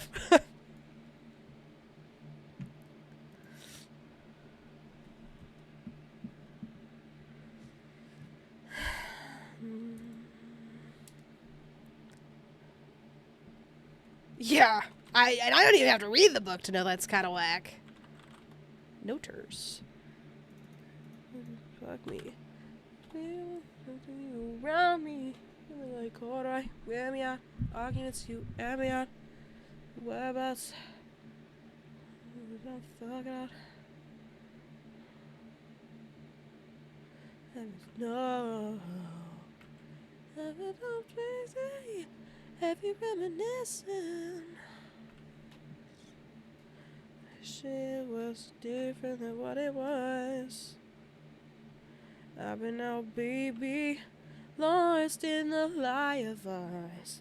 Lost, ain't no finding us. I've been out.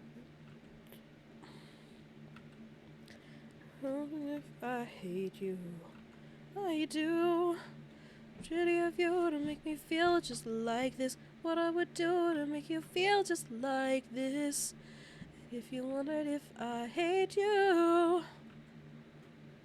Shitty of you to make me feel just like this. What I would do to make you feel just like this. You scramble me. You spin around and you mishandle me. Until you ambush me. No permission. Missionary getting boring. No missions. Listen, no. Hello, how are you? Have you reminiscing? Missing you, wish it was different than what it was. And another thing, to win the contest, you gotta win little riddle challenges, which the book spends a surprisingly short time on. We get like 2 chapters located in them, and then like we did the other challenge. That's fucking crazy. That would piss me off so bad. If you wondered if I hate you, I do. Shitty of you to make me feel just like this. What I would do to make you feel just like this. If you wondered if I hate you, I'm doing okay. I'm working on these stickers, and so I want them all to be cohesive, and so I did 2 tonight, but I just realized that these have a lot more sauce than the ones I just did. So, and I was very fucking distracted. God damn it. I was telling everybody the full and complete plot of Avatar 2. My bad. So, I have to add more sauce to the ones I just finished. Which is super goddamn annoying. But I added some notes. This seems salvageable. And then I'm adding more sauce to the penguin. I loved her just the same. We're also listening to Kat talk about a horrible book that she read, so. Or I can do it up here. Because then it can be kind of like hair. I don't think so. Be back here. By an angel in blue jeans.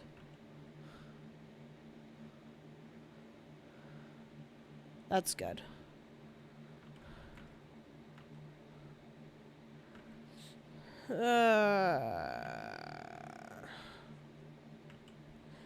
And now she got away.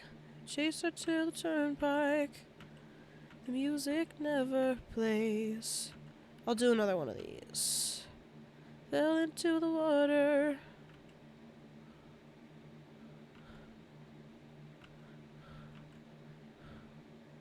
I could do that. Something a little more. In cold blood, by an angel in blue jeans. I could add a little beak shine. Some eyebrows. I won't do eyebrows. But I did think about it.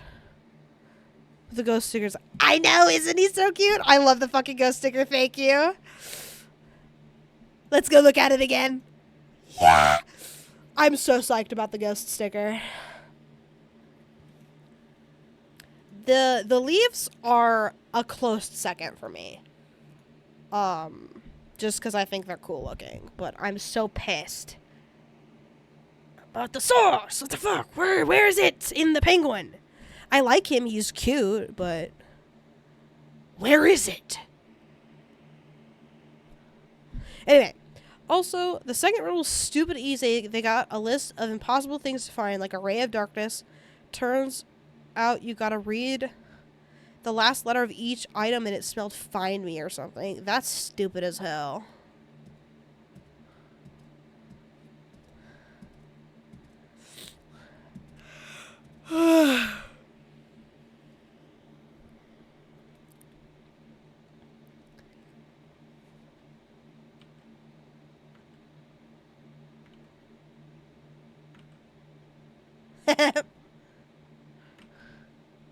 An eyebrow.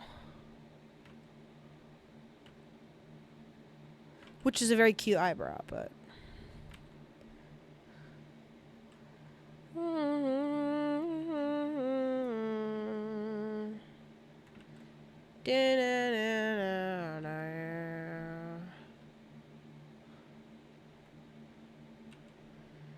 Okay, wait.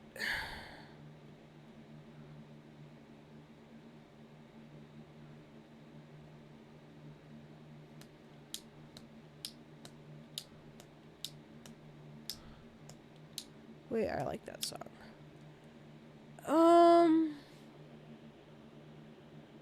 The penguin might just be sauceless.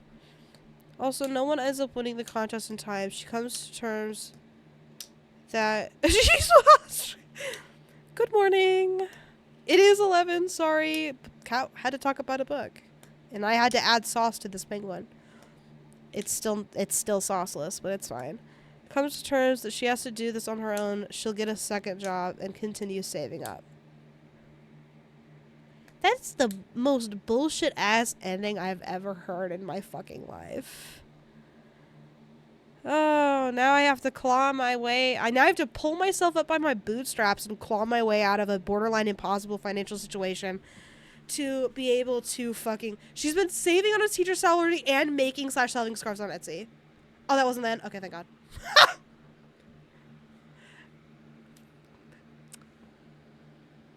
Does it get worse? Maybe I rescind my thank God.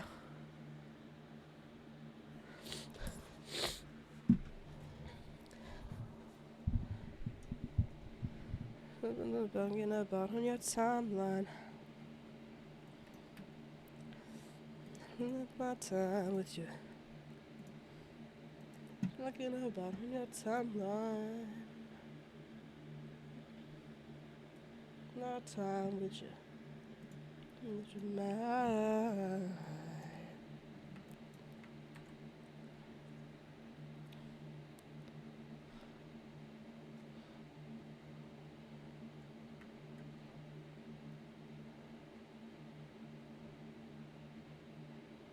Only for the book to turn around and he's like, oh yeah, I'm giving you the island and I'll pay. So you can, okay, now that's even more stupid.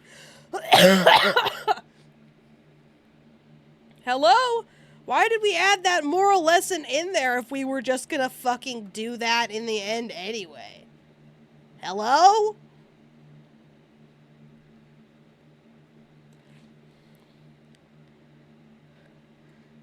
Everything, everything to me.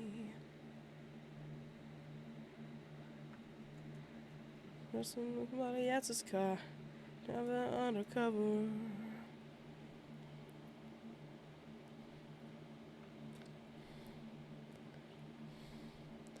Turn everything on. Still good? Are we still good? Are we still good? Are we still good? Are you down for the cause? Are you down? Also, plot point, her parents were neglectful because her older sister was always sick. Like, they leave her in the hospital waiting room for 8 hours until her grandparents come pick her up and basically raise her. Oh, wow.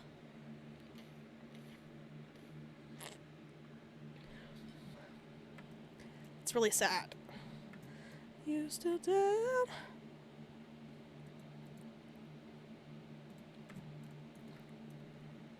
Damn, he's still sauceless.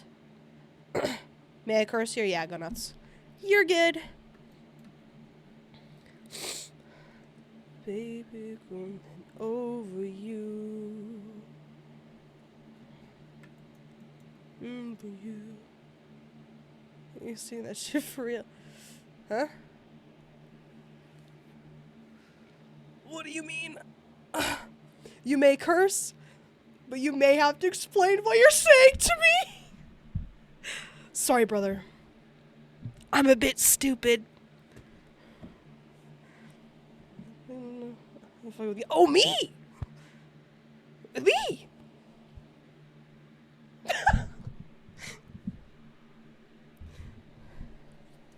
Good. Well, thank you. I try my best. I'm happy to hear you're enjoying your time here.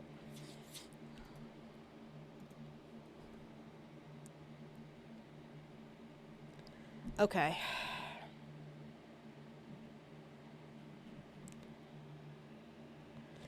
His little hair doesn't look right. These need to be thinned down, and I think it's 2 taps. Yes. For the contest, writer guy invites her sister, and they talk it out. They only cared about the older sister when she was sick, so they could be like, OMG, our daughter is sick. We're such good parents, devoting all our time to her.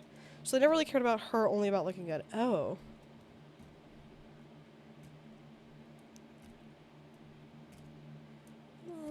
Capacity boy.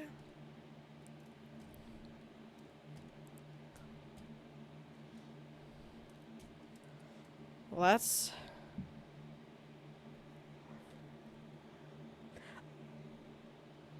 Characters that are like evil, but are in like an annoying way. You know what I mean? Like...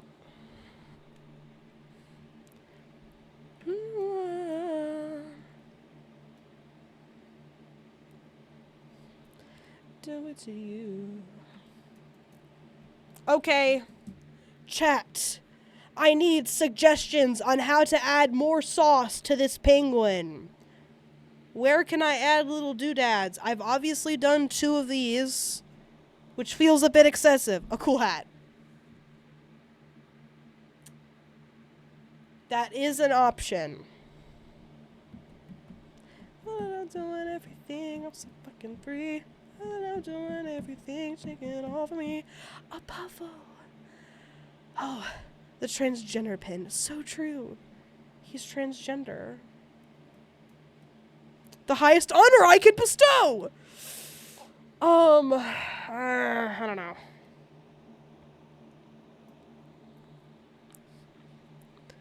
That is such a silly emote, LMAO.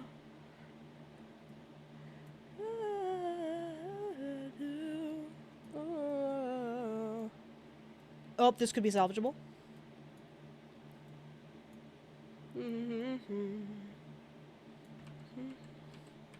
Maybe not.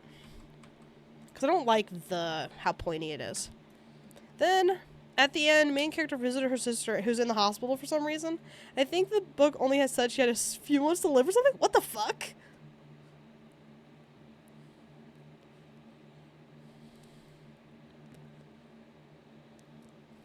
That's insane. Why? I don't get it. Should I add a little swirl? I did have in my notes. Ooh, not that one.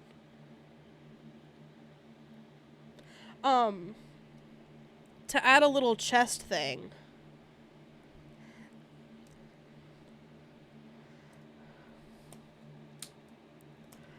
But when she gets there, her sister's like, thanks for visiting me, now get out. What the fuck?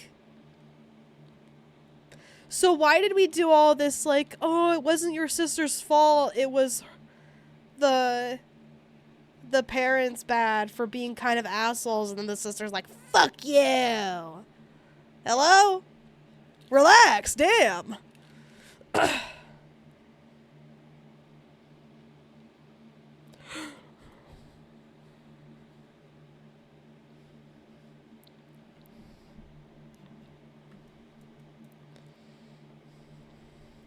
me over and over and over.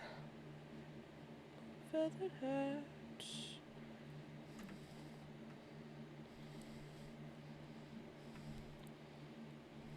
Do you think this would look like chest fluff, even though it's really low?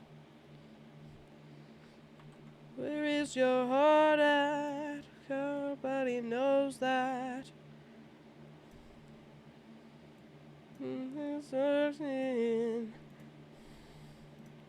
Because if I put it too high, it'll be like a beard. I don't know. It wasn't antagonistic. Oh. Well, not get out in a mean way. Like, go live your life kind of way. Oh.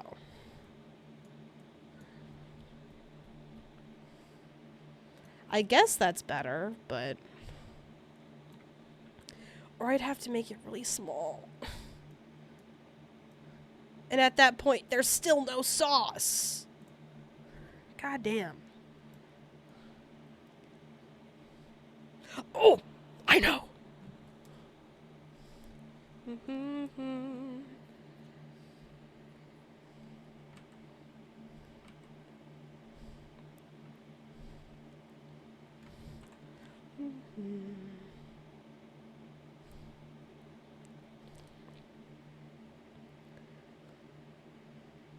You know? Your heart at, nobody knows that. Not a searching.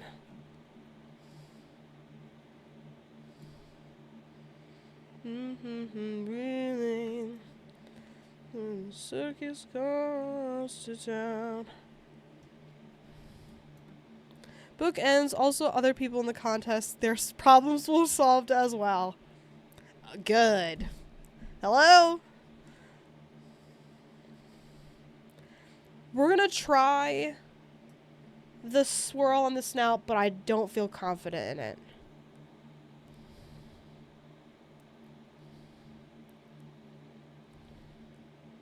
Wait. It's gonna have to be thin. But it could be fine. Leave it there. So,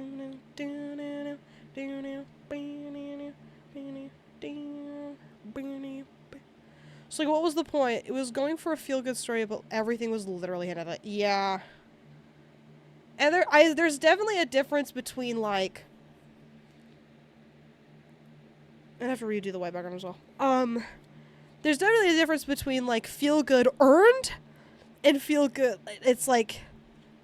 Everyone lived out, and everyone clapped. Like, okay. Cool. Cool, man. Happy for you, I guess. And it's like, I want to be happy for the characters. I don't know. I feel like... It's also interesting when some, like, books and shit are like... And the characters were happy, but not in the way they had originally thought they would be happy. You know what I mean? Where they, like, found out what they really need. Friendship was the treasure that we made along the way or whatever, right? The real treasure was the friends we made along the way. Like, shit like that, you know?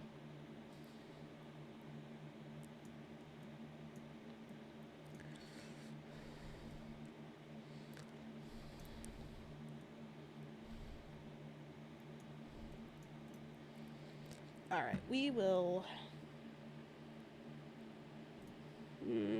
adjust.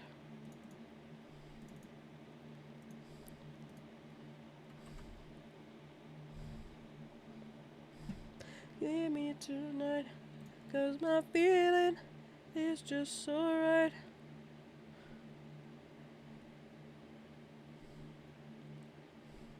You're my delight.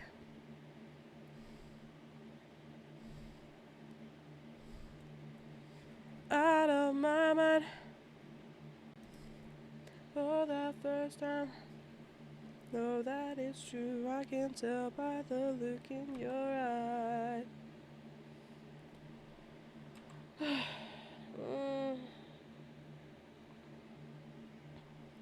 Lie. I want to change the color of the line so fucking bad. But it won't let me. It's really fucked up. something that looks really bad. It's a very bad color, which is why I'd need to see it.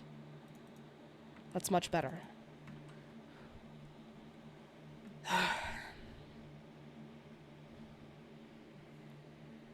I need to commit and rasterize, and I don't want to do that yet. Oh, I know. Okay.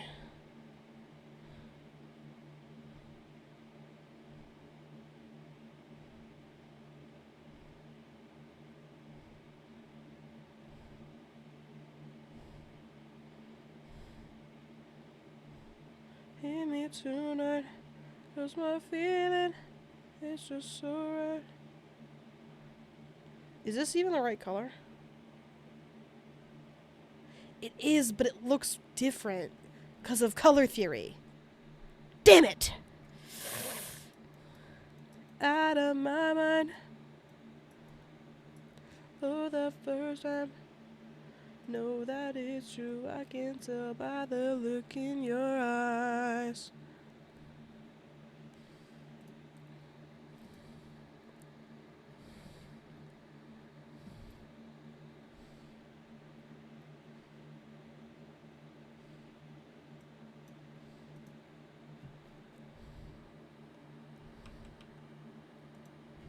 Does that look the same now?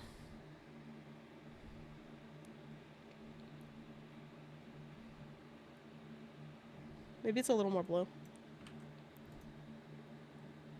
No. Isn't that fucking crazy? Or could you not tell? Be honest. And that was the point in the children's book he wrote. We get a page here and there of the first book. Kids go to this island to get a wish granted, but in the end, they do get their wish, but in a different way. But then he grants the wishes in the exact way? That's crazy. Oh, that's okay. It was super fucking subtle. And honestly, the fix seems to have visibly fixed it. Like, for me, it has fixed it. It's very subtle. Don't worry about it too much.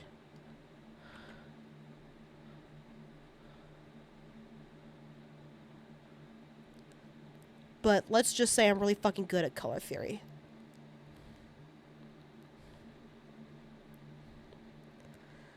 Gone a little far, gone a little far this time with something. How was I to know? How was I to know this high can rush it? On the borderline, blind and unforgiven. Yeah, that was the book. Though there was one moment that hit me. Go on. You love to tell stories in the most interesting and fascinating way. That I'm so fucking gripped. Love to show for a loner in LA. Look it up in this place. Get away on the borderline. Just like those. It's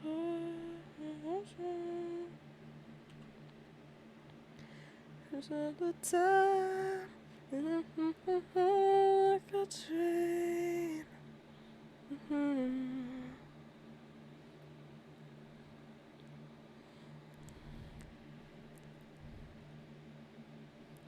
Will I be so in love? Was that one that I just sober up? Has it been long enough? Little closer, close enough. Okay, give me that yellow that I was using. That I just... Okay.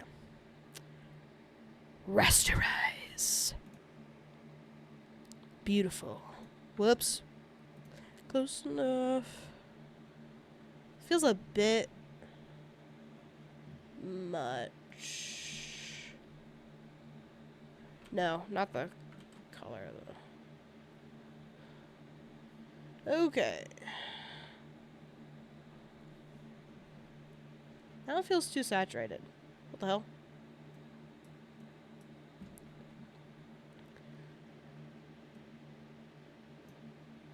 This all the time in college. Okay. Now we're fucking cooking. Now this penguin has sauce. Main character is going to the airport and sees people reuniting, in particular, a mother and her child. She says, Mama loves you. And main character had this moment of like, yeah, that's all I wanted from my parents, just a moment of their time in love. And when, at the end of the book, she's coming to the island with her new son, she says, Mama loves you. With her now son, excuse me.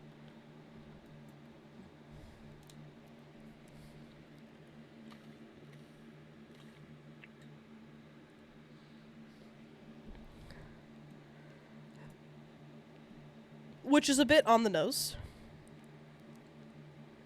If we're being honest. Close enough. Here comes the sun. Do, do, do, do, do, do, do, do, do, do, do.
Okay. My bad. So that was the whole book. I was expecting cause, and all I got was a nothing burger. No! I'm sorry about your nothing burger. That is deeply fucking unfortunate. Also, that was the most quiet song I've ever heard, and it wasn't even because, like, it was just not. Anyway. Thank you. I'm glad the penguin is looking cute. I'm feeling good about it as well.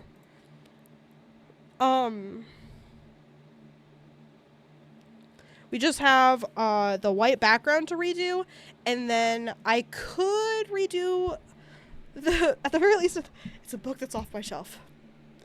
It can't hurt you anymore, which is great.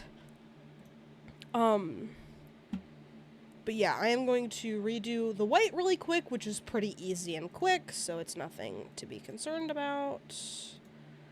And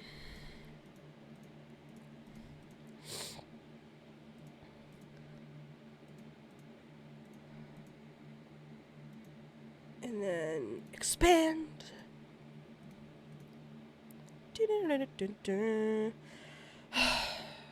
I guess. No, it should be, because I don't want to shower tomorrow morning because it's Christmas Eve, and we're going to be, like, going places and shit, so. Not too many places, just my grandma's house, but I should probably be showered and ready to go, so I can just put clothes on and then go.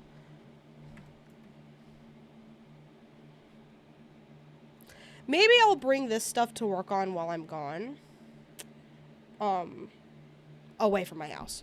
You have to be at work by 7:50. What the fuck? On Christmas Eve? That's fucked up. You should blow your job up in a video game. I need to be careful. I meant in a video game. Quit. That's better. That's better than what I said.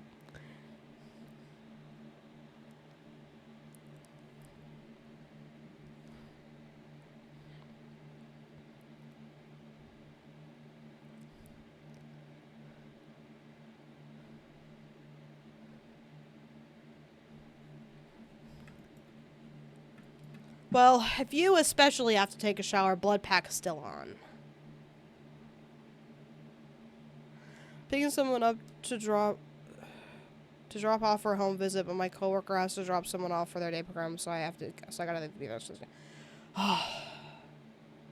I hate having to be to work on time. It's always somebody else that needs me to be there. It's never I am to work on time. For me. It's always somebody else's problem. It's really fucked up.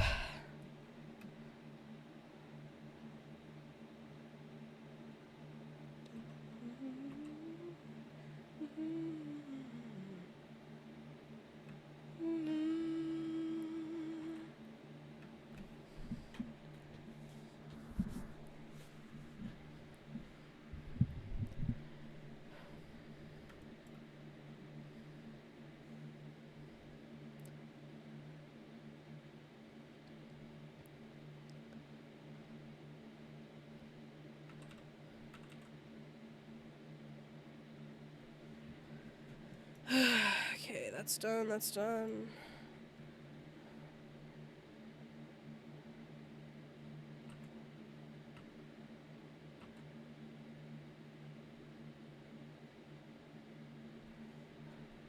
Okay, be honest, is the swirl in his nose too much?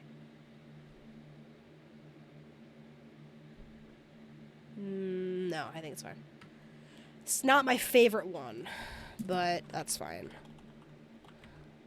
I think it's just because all of the other ones are so fucking cute. Like, fall was where the heat was at. Penguin, white background. Okay. We finished that one, and I do have the notes for the snowman, so I can do the notes, or I'm sorry, I can do the snowman later. And this one's not a crazy fix. Like, just some light things. Swirl in the hat. Yeah. Should be fine. Okay. And actually, while I'm here, I am going to transfer all of my, files to, here, you can see my beautiful face while I do it. At a more zoomed in distance. But yeah, I'll put all of my Twitch stuff into my... Okay.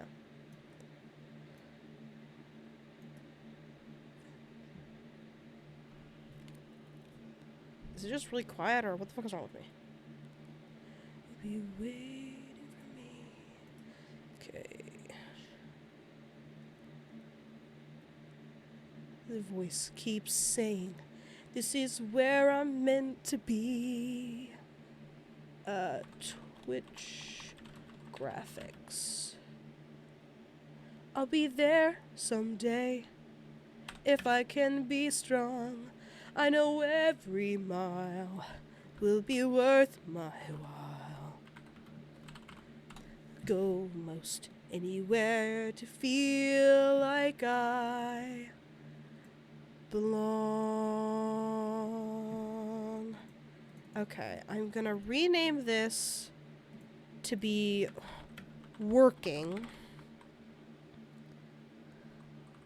This one's gonna have a Z at the front of the name, so it goes at the bottom, I love organizing files. It's the way I do this is very funny. And then this one will be a backup. Non-working. Okay, cool. So now that is on.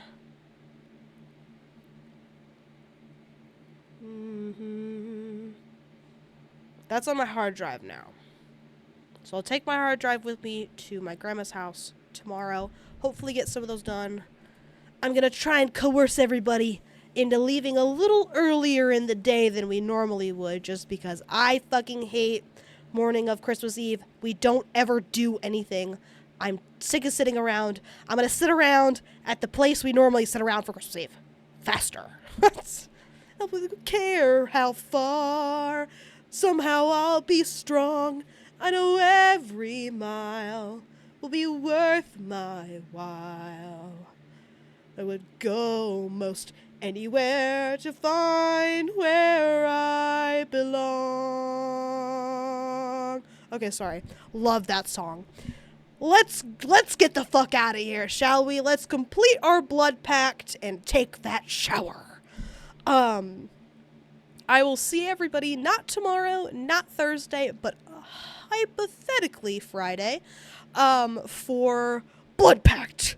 I expect an update when you complete your shower in the disc.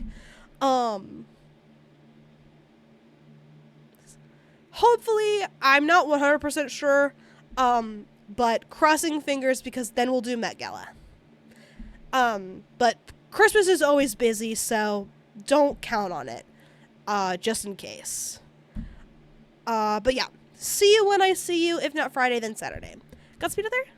I love you.